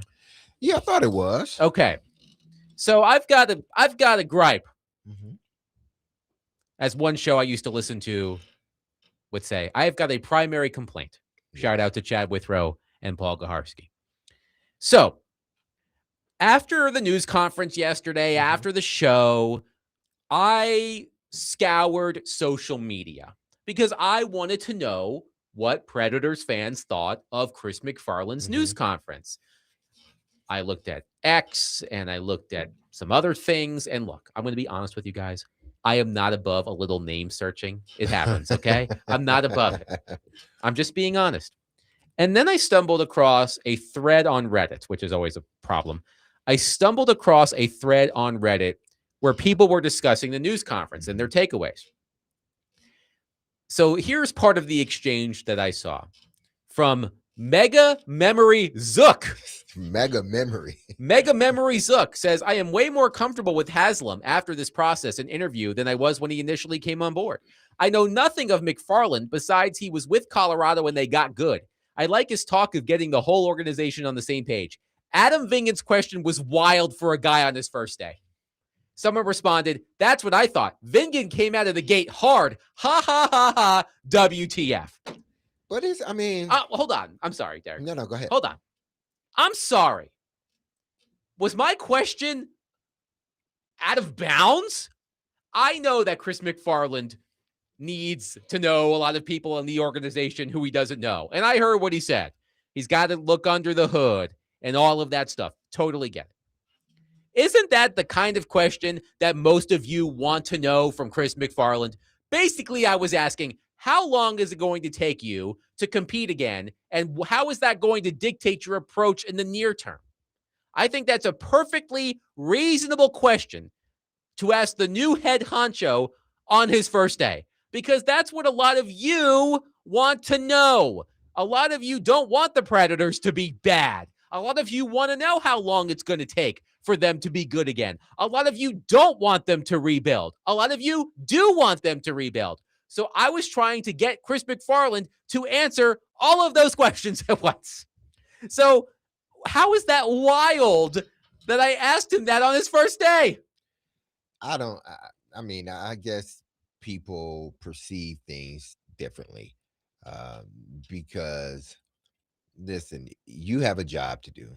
You are a journalist. You are a guy that asks the tough questions, asks the questions that sometimes people don't want to And ask. I don't even think that was And it a wasn't tough and that's what I'm question. saying. It wasn't a tough question. It was hey, you've taken a job. This is what it is. How do you plan on, getting this team basically up to speed where it's a competing team, a team that's competing not just for second or third place in their division, for a playoff spot, a perennial playoff spot. There's nothing wrong with asking. And I'm sure he expected a question like that to be asked of him when you get the job. I don't think especially in sports, when you're talking about teams, when you take a job as a head coach or GM or president of football or president of hockey, 100%. If you're taking that job, 9 times out of 10, you're taking it. Why? Because the team isn't doing well and they're replacing somebody with you. So that you would be surprised if the first question or the first few questions wasn't about your roster and how fast do you think you can get this team to competing again. So that question wasn't out of bounds by any means. It was a question that I'm sure he expected. And I'm sure that questions like that will continue to be asked of him, each and every time that he puts himself in front of a microphone. It's going to be asked, hey, listen, well, have you had an opportunity to look at the team now? How do you think it is? What do you think you need to change? Who do you think you need to keep? The further and further we get into this process and we get closer to the season, these questions which you asked, Adam, at the beginning, which is okay, but they're going to be magnified as we continue to go. Here's the other thing, too. I get the sense that Chris MacFarland is not going to be as accessible as Barry Trotz. I thought MacFarland handled himself very well yesterday, both on the stage, and he also did about a 10-minute scrum off the stage. I thought MacFarland handled himself incredibly well, and I look forward to talking to him more. I don't know if we're going to be able to have Chris MacFarland on the show every week like we had Barry Trotz on the show every week, and we can ask him these questions weekly and know, hey, I've got a question. I know Barry Trotz is coming on the show on Tuesday, so I can ask him that. So I think when you have an opportunity to ask MacFarland a question, you're going to have to do it, because I don't think he's going to be as available as Trotz. So that's all I'm saying. I saw that. I'm like, it's wild to ask him that question on his first day. I'm like, isn't that what you want to know? Isn't that like, you don't want the team to be bad, right? You want to know what he's going to do to try to make the team good. So that's what I was trying to get at. Jerry says, me thinks Adam protests too much. And no, Derek, he didn't ask him how it was going to be rebuilt. He asked him how long, which would be an impossible question. No, it's not an impossible question. When you've done this job for as many years as he has, or has sit and watched someone else do it, you do have sort of this timeline in your head, because there's no way in hell he's going to get this job if he doesn't have one. If he doesn't know how or project what this team will look like. Haslam even said it. If we are not competing and in the playoff in 5 years, I'm disappointed. I mean, remember the key thing that MacFarland said yesterday. I wish I had the quote in front of me, but paraphrasing.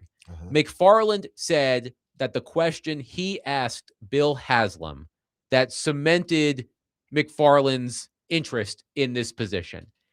He said, do we want to be a team that high fives when we make the wild card? Or do we want to compete for the Stanley Cup? And when Haslam said the latter, that's all MacFarland needed to hear. So I'm wondering, okay, how long is it going to be before you're not high-fiving about making the wild card and competing for the Stanley Cup? So, look, I get myself into trouble sometimes when I name search. I don't do it often. Mhm. I do it every now and then. I'm a curious individual, okay? And I saw that. I'm like, how are those questions wild? Okay? I don't know. I just needed to get that off my chest. Some of you people are just impossible to please. 615-737-1025. And then there are going to be people, well, no one in Nashville asks tough questions. Yeah. Well, I don't even get me into that. 615-737-1025. Speaking of real journalists, Elliott Friedman, Sportsnet NHL insider, will join us coming up next. We'll ask him more about the hiring of Chris MacFarland, plus the report he put out there earlier this afternoon. Dylan Larkin has requested a trade from the Detroit Red Wings. We'll ask him about that coming up next. 615-737-1025. We are broadcasting from the Busy Bee Plumbing, Heating, and Air Conditioning Game Nashville Studios, home of the $99 yearly Beehive membership, where the buzz is always about great service.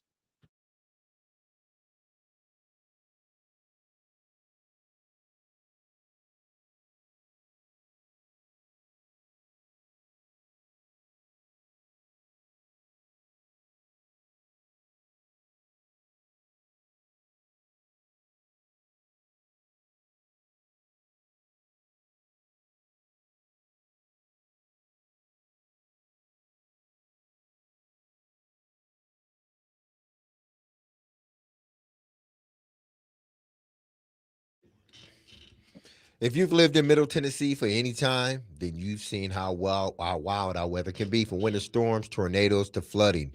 We've seen it all. Like many of you, the winter storm earlier this year caught me unprepared. I lost power for 7 days, had 7 days in a hotel, spending money for 7 days, worrying about whether my pipes were going to burst or not. That's when I realized being prepared isn't optional. I'll be ready the next time a weather emergency happens. So I started looking for whole home generators and found Tri-State Water, Power, and Air. They've been in business for over 30 years, specializing in generators for more than half of those, which is all great. But the reason I reached out and chose to go with them was because of the reviews and the confidence other homeowners shared about their experience with Tri-State Water, Power, and Air. When Tri-State came to my home, they did a free on-site assessment and made sure the generator fit my home for me and my family. The thing I appreciated the most was they didn't try to oversell me. They got straight to the answers. Everything is turnkey, and they handle it all, from installations to long-term services. If anything ever goes wrong, I'm not calling around, which I hate to do.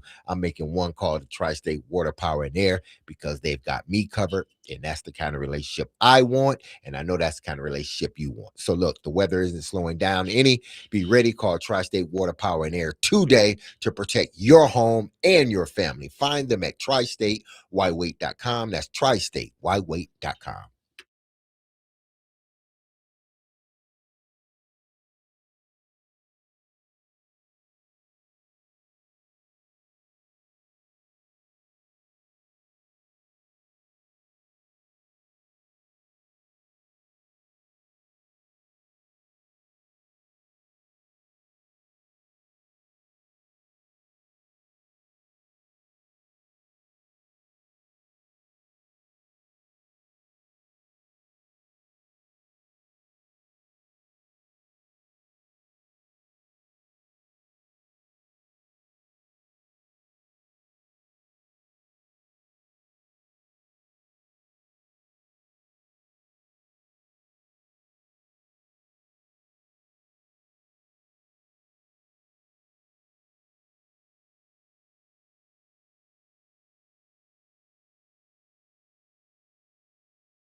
DMase, Vingan, and Donick, 102.5. The Game. Derek Mason, Adam Vingan, and Connor Newt here with you. Willy Donick, I'm sure, chewing all of his fingernails.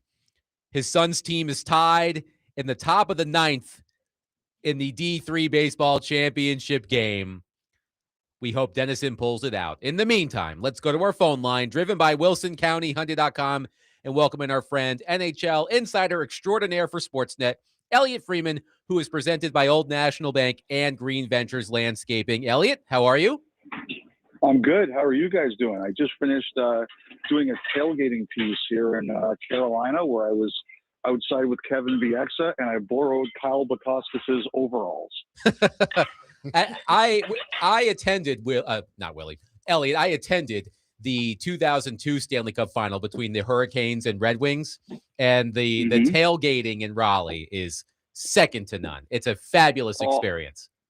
We had a couple of we had some ribs, we had some I had a bacon wrapped hot dog. Like, these people, they know what they're doing. Absolutely. And we'll get to all of the fallout from the hiring of Chris MacFarland in just a moment. But I have to ask you first about the report you dropped that blew up the internet a couple of hours ago. You reported on sportsnet.ca that Red Wings captain Dylan Larkin has requested a trade from the organization. I'm sure as soon as you posted that, teams around the NHL were calling Steve Yzerman about Larkin's availability. Can you just give us some background on what led to this point, and what will it take for teams to actually acquire Dylan Larkin? Sure. Well, basically what happened was I think this has been brewing for a little bit. I've been working on this for a couple days, but nobody will say anything about it. And as you know, Adam, when you're dealing with stories like this, better be right. So it wasn't until today that I was 100% sure I was right. But like I said, I think it's been brewing. Detroit hasn't made the playoffs in a while. Larkin, as the captain and the number one center, has to take some blame for that. He's a key player on the team. But overall, I think, he's 29 turning 30. I think it's getting to a point where he's like, okay, I want to win, and I want to win now. And I think for players like Larkin, who he won a silver medal last year in the Four Nations and a gold medal at the Olympics, I think it hasn't sated their desire to win the Stanley Cup. I think it's made it only more of a hunger. And, the other thing too is, and I'm careful with this because neither one of them has spoken, but the relationship between Larkin and Yzerman hasn't always been easy. Larkin publicly said last year that they didn't do enough to help. This year, Yzerman made moves, and they still didn't get in. And I think, look, nobody said it, but I think people have been around the game long enough to know that, Yzerman felt, I did help you guys this year, and you still didn't get in. And this is a league now where we saw Matthew Tkachuk a couple of years ago say, look, I'm not going to re-sign in Calgary. He got traded to Florida, won 2 cups. And Quinn Hughes this year told Vancouver, I'm not going to re-sign there, too far away. Went to Minnesota, and even though they lost in the second round, they look like they're going to be a good team for a long time. And I think, this is a league that's changing right now. It used to be if you demanded a trade, the teams had the power and said, you'll be traded at our time, our schedule. We'll decide when you get it. It's not that way anymore. And I think Larkin, seeing how those other situations have worked and that they're far away from the cup, I think he's decided now is his time. Let's go back to yesterday with the Predators announcing Chris MacFarland as the new president of hockey operations and GM. Also, congratulations to you, Elliott, that we don't have to ask you for updates every week anymore. But let's talk about the process that brought MacFarland here. It sounded like it was almost a bidding war between Nashville and Colorado, which Nashville ultimately won in bringing MacFarland here. You reported it's a 6-year deal for MacFarland. I'm not sure if you know the financials, but I'm curious how the deal MacFarland received from the Predators compares to other people in his position around the NHL? I'm still attempting to determine exactly that, to be honest, Adam. But, I'll say this. Number one, I just think, I heard some of the comments about a bidding war. I don't know if far. I would just simply say that Nashville was willing to go to places that Colorado wasn't willing to go.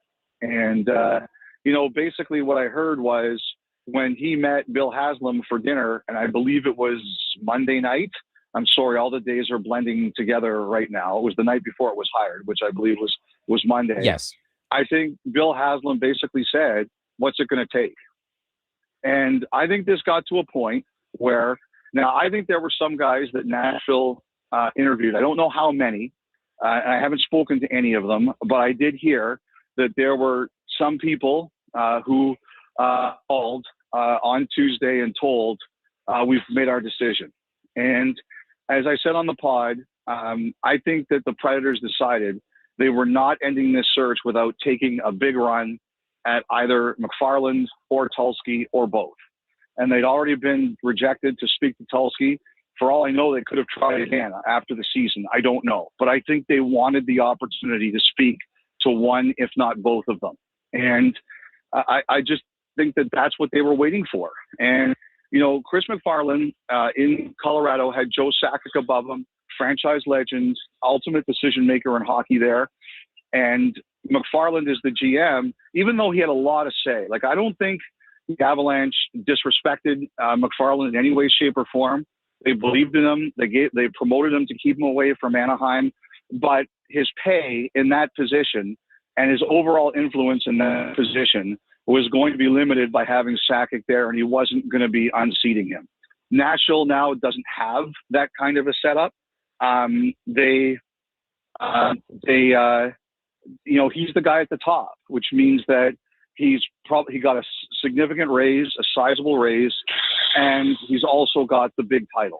Ultimately, I think that's what did it. I think Nashville was willing to go to a place that Colorado wasn't willing to go. And, I hate it when people say it's not about the money, because it is about the money, but it's also about he's the decision maker now. And that wasn't going to happen in Colorado. This was Bill Haslam's first major decision, I would say, as Predators majority owner. And we talked to you throughout the season about how Haslam was sort of on a fact-finding mission to learn the ropes of being an NHL owner. I think a lot of fans around here consider this a feather in Haslam's cap, being able to lure MacFarland from Colorado. How has the perception of Haslam as an owner around the NHL evolved since he took over that role? And what does this hire say to you about how he will run the Predators? Well, the number one thing that impressed me most about Haslam in this process was there were people like, why are you taking so long? Like, what's going on here? Do you know what you're doing, basically? Matt Marchese, who hosts our hockey show in the afternoons, he was calling it the conclave. And he looked up like the longest Pope decision in the history of the world, which was like 3 years. And he was like, every day, he's like, they're only 2 years, 240 days away from the record. And we were kind of laughing about it. But I said this to you guys, like, this is an important hire. You have to get it right. And I think everybody feels that they got it right. I don't know anybody who criticized this move. So the number one thing it tells me about Bill Haslam is if public opinion won't sway him if he thinks he's doing the right thing. And I think that's important. I think one of the most dangerous things for owners now is that, social media gets hot or the public gets hot and you wilt. What he said to me is if he thinks that they're going to do something right, or it's going to take, or he has to make a decision that maybe people out front are mocking or anything, it's not going to faze him. And I would say this, I would want that in my owner if I was a fan, that, who knows how this will all work out, but the process he made got him one of the best possible people available. And ultimately that says to me that he ran a good process, and that's the most important thing. Elliott Friedman of Sportsnet is with us. Elliott, a lot of us yesterday tried to pin MacFarland down on what his first steps will be as Predators president of hockey operation and general manager. And He did what he probably should have. He did not give us too much. He said he needs to look under the hood and get to know the organization. But once that process happens, what do you think MacFarland's first orders of business will be? You know what? I think first of all, you're going to meet with all your top players. I think you're going to meet with Yossi's of the world, the Forsbergs of the world, the O'Reillys of the world, the Stankoses of the world. I mean, there were a lot of rumors about, what your guys are willing to do or not willing to do. So you're going to sit down with all those guys and you're going to talk to them about how do you guys feel and where are we here?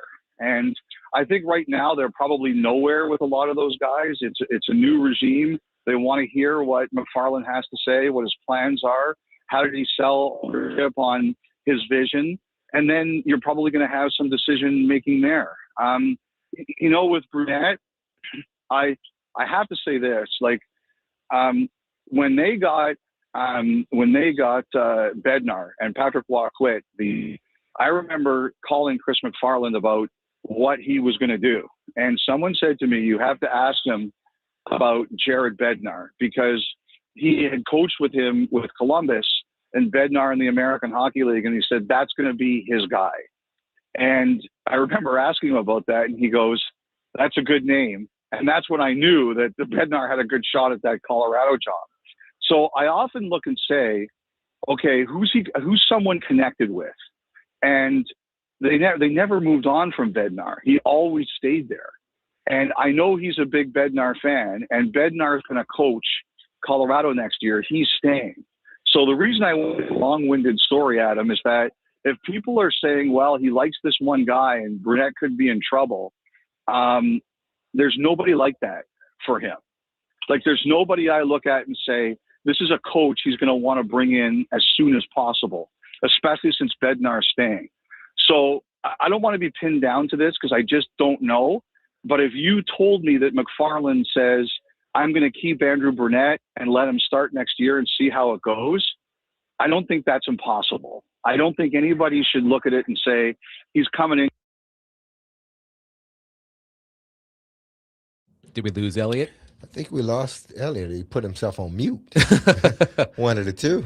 We'll get Elliott back in just a moment. What he was going to say is it would not surprise him if Andrew Brunette starts next season as head coach of the Predators, which we discussed yesterday. And I think everyone leans toward, seeing how he does at the beginning. And then that's when they possibly will make a change or not. Yeah, I don't think it makes sense to make that change right now. I do think that you can start the season with Brunette and then go from there. All right, we do have Elliott Friedman back on the line. Elliott? Yeah, sorry about that. No. So what I was just saying was that unless he hears some intel that says to him, you can't do this, and I have no reason to believe there's anything like that right now, I can see a situation where he starts next year with Brunette because there's no obvious guy he's attached to.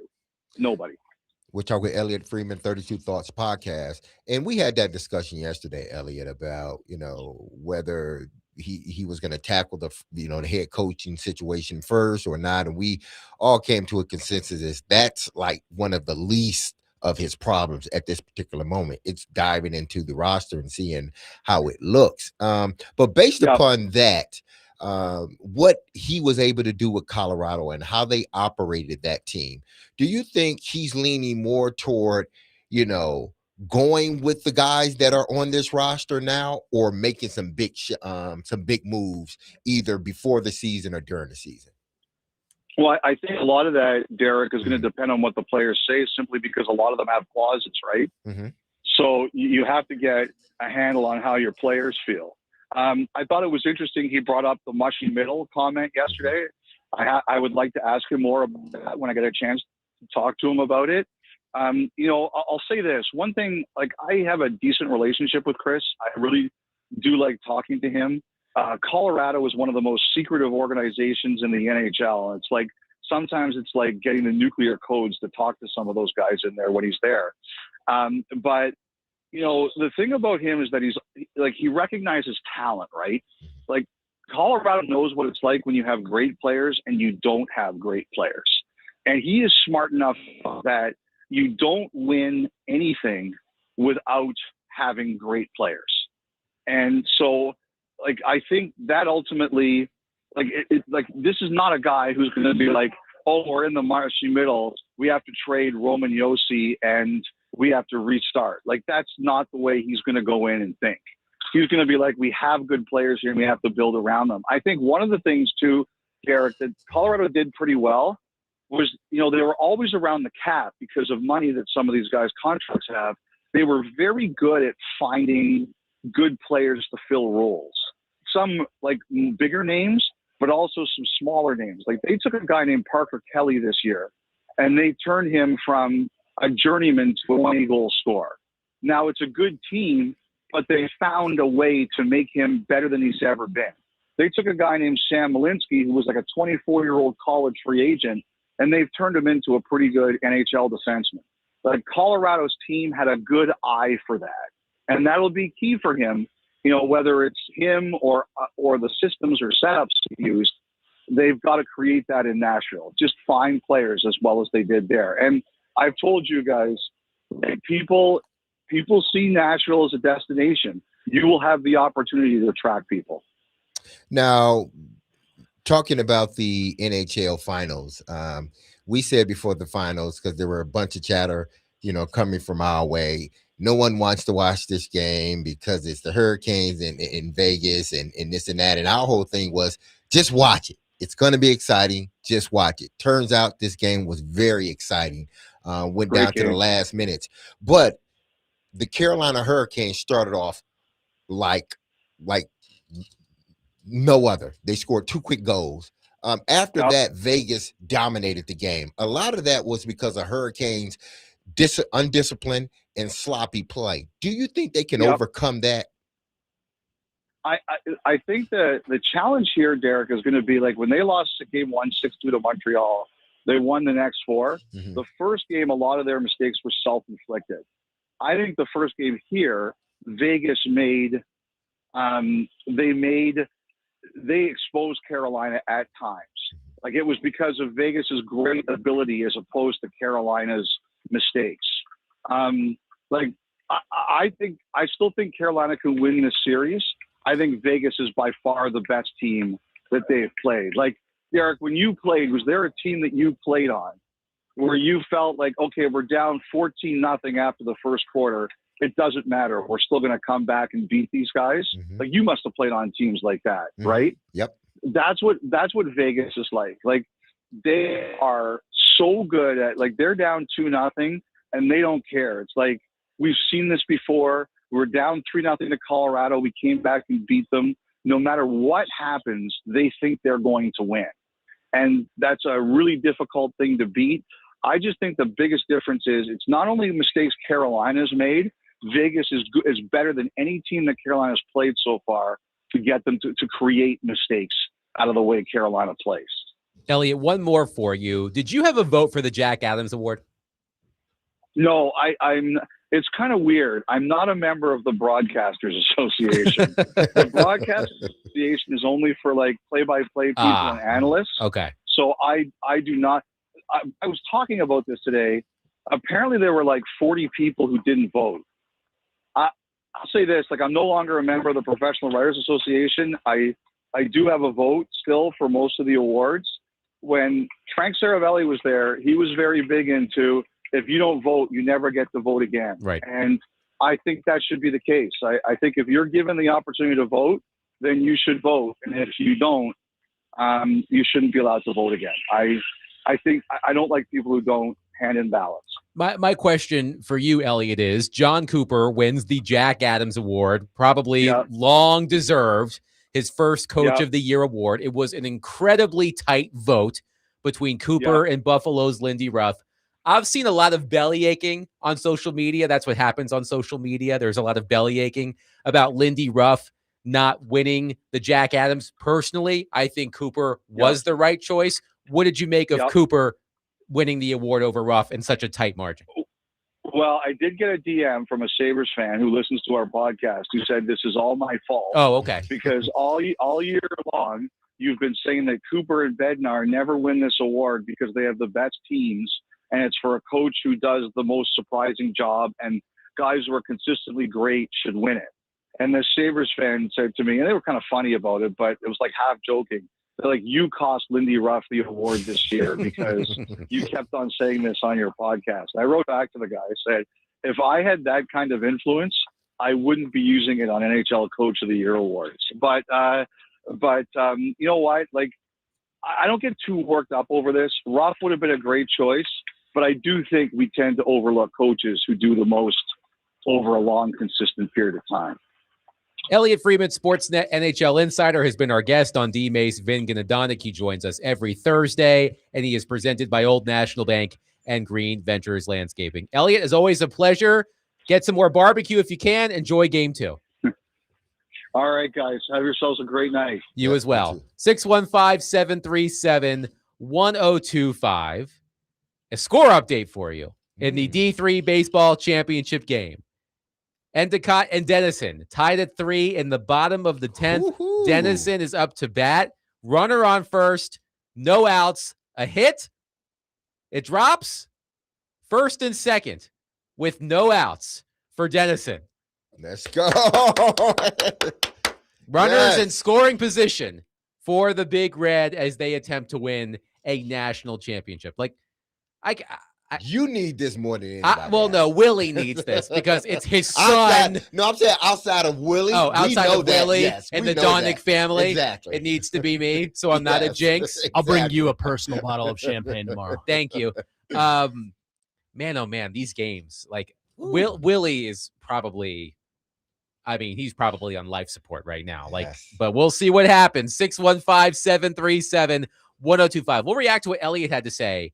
I also do want to bring up a conversation I had with Derek off air regarding something about the Predators and how it compares to the Titans. We'll do that coming up next. 615-737-1025. Derek Mason, Adam Vingan, 1025 The Game.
DMase, Vingan, and Donick, 102.5 the game. During the break, Tennessean won the D3 baseball championship. Congratulations to Mahoney Donick, Willy Donick, the entire Donick family. They've got the trophy. They're getting the shirts. Congratulations to the Big Red. They win their first national championship. Man. We are so thrilled for Willy, Mahoney, the entire Donick family. We better be getting some of those shirts. And we got a national championship on this station. Yeah, this is a national championship winning show Exactly. This is a family by celebration. proxy. Yes, look at that national championship. And you know what? More importantly, I'm no longer a jinx. Yes, we can now denounce. So for all of you out there saying I'm a jinx, respectfully, shove it.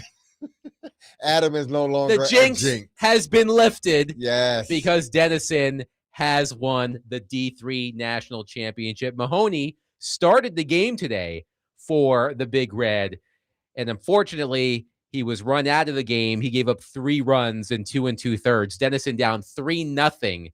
Come back to win 4-3. Both games today went to extra innings. I can only imagine what Willy's nerves are like right now. Oh, he's crying right now. Oh, he's Willie's crying. right now. He's crying, The for sure. emotions are flooding. Yes, and Throughout the Donics. hopefully he'll be okay with me saying this. I know that this. There's Mahoney on the screen. There he is. is. I know that this is so important and special for the Donick family, considering what happened last summer. You know, we're nearing a year since we lost Aaron, so I know how much this means to the Donick family. So congratulations to Willy, Mahoney, Evie, the entire Donick family, and the entire Tennessean Big Red team. National champs. As Weston Hermitage says, Adam, for the record, you were never jinx. You were always just steak. Have I told that story? I think I've told that story. You like that. You like that. So in case you've missed it, before I moved to Nashville, when I was reporting in Washington, D.C., I would go on 106.7 The Fan.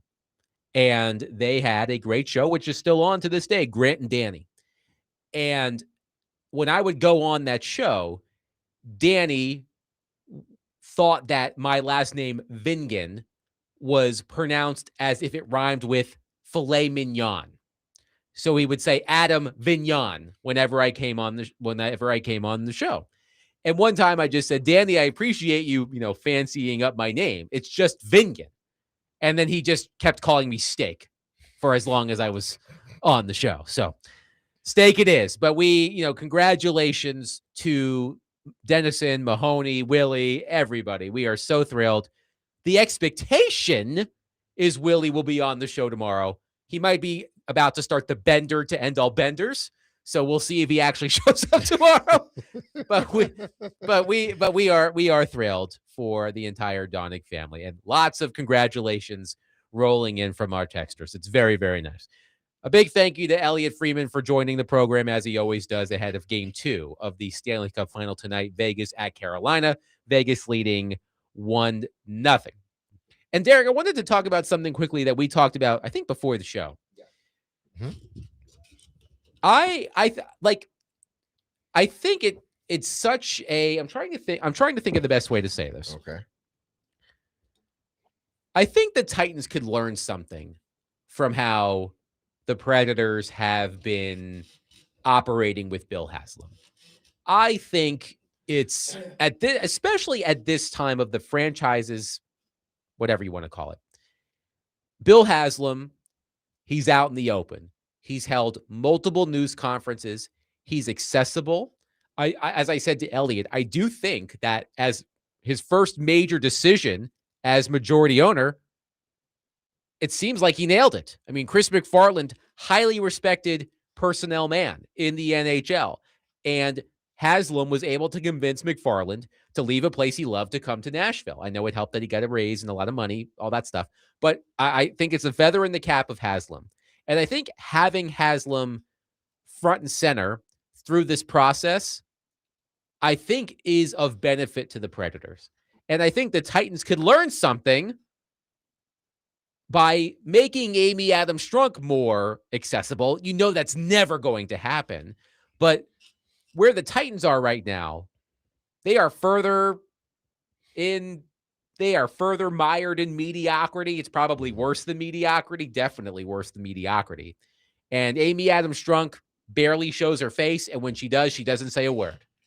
Especially with a new stadium opening, like I think it would be beneficial, right, for the Titans to make Amy Adams Strunk a little bit more upfront. I think I used to complain when I was on the beat that Predators ownership was not available.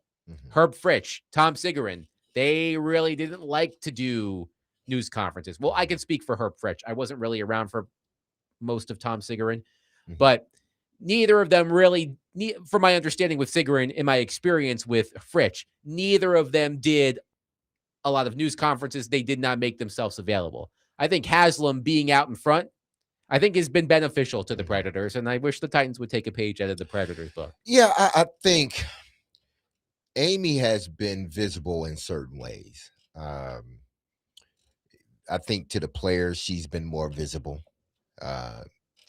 Doing things around the building, making it more, player suitable in a sense, trying to make sure that the players have their needs. So I'm sure she shows up at the facility or in their area more times than what she had prior to her outright on the majority of the team. So I guess she chooses to do it that way. I'm not sure if they've convinced her to do more publicly. It could be because she doesn't feel comfortable doing it outside of a charity event, and she really doesn't have to be pinned down on questions on things that she needs to answer. She tries to leave that up to now Brinkard, and not Brinkard, but Borgonzi and everybody else. And it's going to come to a point where Wasserman will be doing the majority of it, I'm sure. But I think from what you're saying, I think the Titans, period, not just Amy, but the Titans, period, can learn something from what the Predators are doing, have attempted to do, and have succeeded at it. Because the landscape of Nashville has changed completely. And it's no longer just a homegrown Nashville natives that when the Predators came into existence in 1997, that's what it was. Fast forward, the city has changed. People are moving in, people that are fans of other teams. And what you try to do is when they move here, especially if they live here permanently, you try to get them to become a fan of yours. And it seems like the Predators have figured that out. Like, everybody isn't, the demographic isn't the same as it was in 97. So we got to talk and we got to be out there as if it's changing, because it has. I'm not sure how much of that they're preaching over at the Titans facility. Like, listen, you got to understand, like, everybody are not Titan fans because there are a lot of people moving in the area. So you got to reach those people that eventually their kids will be born here, or their kids will grow up here, and their kids may just become Titan fans. And if they see an owner out there talking to the fans, telling the fans what she wants her team to be, and some of the things that are going on, like Haslam is, then I think people are more prone to give you leeway. We've said that forever with the Predators. The reason why I think Poyle and even Barry, they've gotten so much like endearment and patience at times, is because they feel that they've been transparent, that David Poyle will come on every week and discuss the fate of the team or what's going on with the team. Barry would come on with us every week, or with Big Joe and Chase before the times change, every week, and give us almost a state of where the team is at.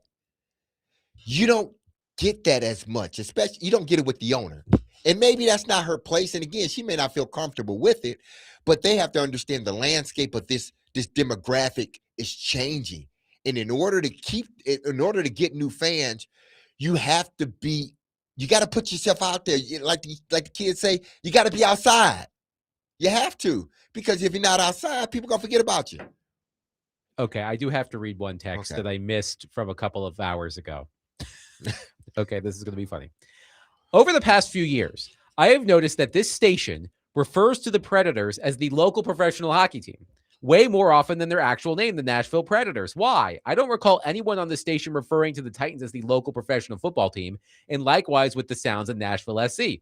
Please don't tell me it's about some sort of stigma of the word Predator. If so, shouldn't the Predators bend the knee and change their nickname? Heck, the Titans have just changed everything about themselves, short of being renamed to the Music City Oilers. Texter, it's just a running joke I've had for years.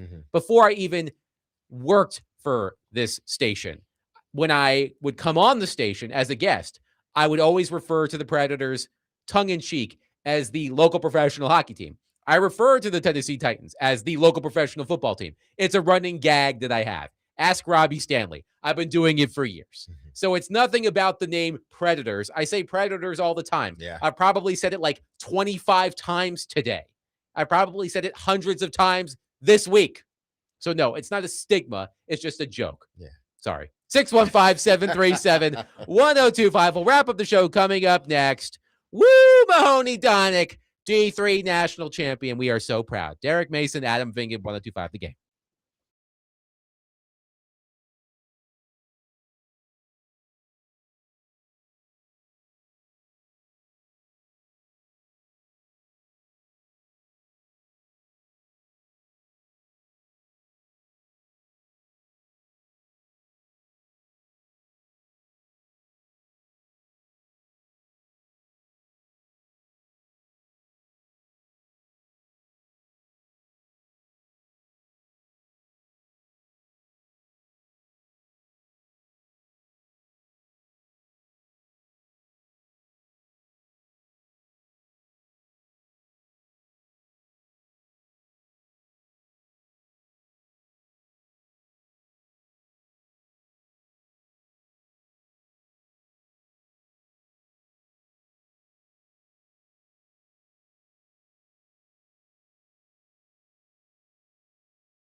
DMase, Vingen and Donick, 1025 The Game. Is this the Tennessean fight song? It's actually Oklahoma, but they say go Big Red. So it's okay. Well, go Big Red indeed. Congratulations once again to Mahoney Donick, Willy's son, who is a D3 national champion in baseball. Tennessean just won the championship within the past few minutes. We're all very proud of Mahoney and, of course, very happy for Willy. Jeff says Derek said he was praying to God that there is an Adam Vingen jinx. So that means he was praying to God for Mahoney's team to lose. Huh? It says Shameful. Derek said he was praying to God that there is an Adam Vingen jinx. There so that isn't. means he was praying to God for Mahoney's team to I lose. said, isn't. He said isn't. I spent 30 Yes. minutes on that yesterday. Exactly. I said, isn't. People, goodness. By the way, this is funny. Jeff's Jeff's phone must have auto-corrected Mahoney to Mahogany. Can we call him Mahogany Donick from now on? I love the way that rolls off the tongue. The tongue. Mahogany Donick. Mahogany Donick. We got Mahogany and Vignon. Yes, that's a very fancy show. That's right. Yeah, that's what I'm talking about. Game 2 of the Stanley Cup Final tonight. Vegas at Carolina, 7 p.m. Central. Puck drop. Vegas leads the series 1-0. And remember I think it was on Monday, where I told people saying, well, it's Vegas and Carolina, so the casual fan may not watch. I said, shut up and enjoy. During the break, I got this email from ESPN. Quote, the 2026 Stanley Cup Final opened with its largest audience in 7 years, as Game 1 between the Golden Knights and Hurricanes averaged 4.8 million viewers Somebody's watching. on ABC. This makes it the most viewed Stanley Cup Final Game 1 since 2019, which was on NBC. Viewership was up 98% compared to Wow. Game 1 of the final last year on TNT/True TV, and up 54% versus Game 1 of the 2024 Stanley Cup Final on ABC. The audience peaked deep in the third period at 5.5 million Take viewers. that for those that said, don't nobody want to see that game. Well, I guess a lot of people want to see it. I mean, the NHL ratings in the playoffs have been through the roof. Yes. And I'm really curious as to why. I'm sure someone's written about this. I have to imagine the Olympics played a role in this, especially Team USA winning the Olympics. But It being accessible too. I mean, having the Stanley Cup Yeah. Final on ABC Exactly. definitely helps. But I mean, the ratings were high on ESPN. The ratings were high on Turner. So it's not just the Stanley Cup Final. I'm thrilled. I Mhm. mean, I don't really care about ratings when it comes to the things that I like, but I love my sport. I'm a hockey sicko. I like when other people watch hockey and enjoy it too. So take that. Those of you who say, well, the casual interest is not going to be very high. It's a little validation. That's Yeah, all. It's yeah. a little validation. That's the same voice I make when people say, what a question you asked Chris MacFarland in his news conference. He just got here. You sound like Eeyore. That would be more like, nobody likes me, which might also be boy. true. But Everybody likes that's you, more. Adam. No, that's definitely not true. That's definitely The not right true. people like you. One texter says, I just wish that ESPN would get new announcers. Sean McDonough is not it. I miss Doc Emmerich and Gary Thorne. I mean, I love me some Gary Thorne back in the day. I think Sean McDonough is an outstanding broadcaster. Mhm. There are other people I probably would have chosen over McDonough to call the Stanley Cup Final. I mean, he's the A team. The A team is him and Ray Ferraro, and I think Ray Ferraro is phenomenal. Say that 10 times fast. Yeah, I think it's Bob Wischusen, I believe is his name. I may be butchering his last name. Wischusen. Wischusen. He does an excellent job on the NHL for ESPN. But I know we can get a little nitpicky. I am curious to see how this game goes. As Elliott Friedman mentioned, the Vegas Golden Knights were the first road team ever to win a Game 1 after trailing by multiple goals. The Hurricanes made a lot of uncharacteristic mistakes. We'll see if they bounce back tonight. I would expect them to. I mean, Carolina's only lost 2 games throughout the Stanley Cup playoffs, so we'll see what happens there. Hey, CMA starts this week, huh? Oh, God. So those that are going downtown, Don't. as Adam said, don't, unless you're going to a concert. Well, or something. I am not. Look, Derek, how long? Yes. I know you had to leave for a little bit for good reason, but how long have you lived in Nashville? Oh man, shoot, It's been over 20 years altogether. Yes. Connor, are you a Nashville native? Yes, sir. Okay. And you're how old? 22. God. So I've been here longer than he's been alive. Yes. Yeah. I've lived in Nashville now for 11 years. And when I moved here, I thought, you know what? Maybe I'll have a greater appreciation for country music. Nope. I do not care for country music at all. And well, that's not true. There is one country artist that I do like. Okay. For multiple reasons. Yes. Casey Musgraves. Okay. What would those reasons be? I still can't picture her face. I still can't picture her face. If you see it, hubba. Well, it's because her album Golden Hour is the album that we would play Arlo when he was falling asleep as a baby. It's lullabies. And Eliza, our daughter, who slept for 12 hours last night, does not have issues sleeping the way my son did. So she hasn't needed the lullabies yet.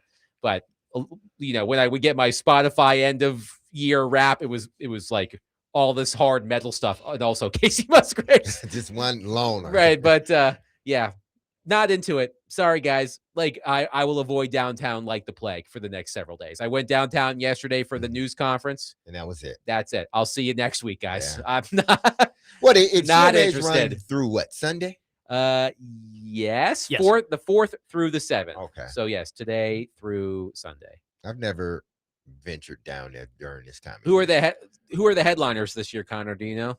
Tonight is Ella Langley. Tomorrow, Never heard of her. Tomorrow, Nick Fraser's going to be upset with you. Tomorrow's Cody Johnson. Never heard of him. You'll know this one. Saturday is Tim McGraw. Might have heard of him. And Sunday is Luke Bryan. Heard of him. Okay.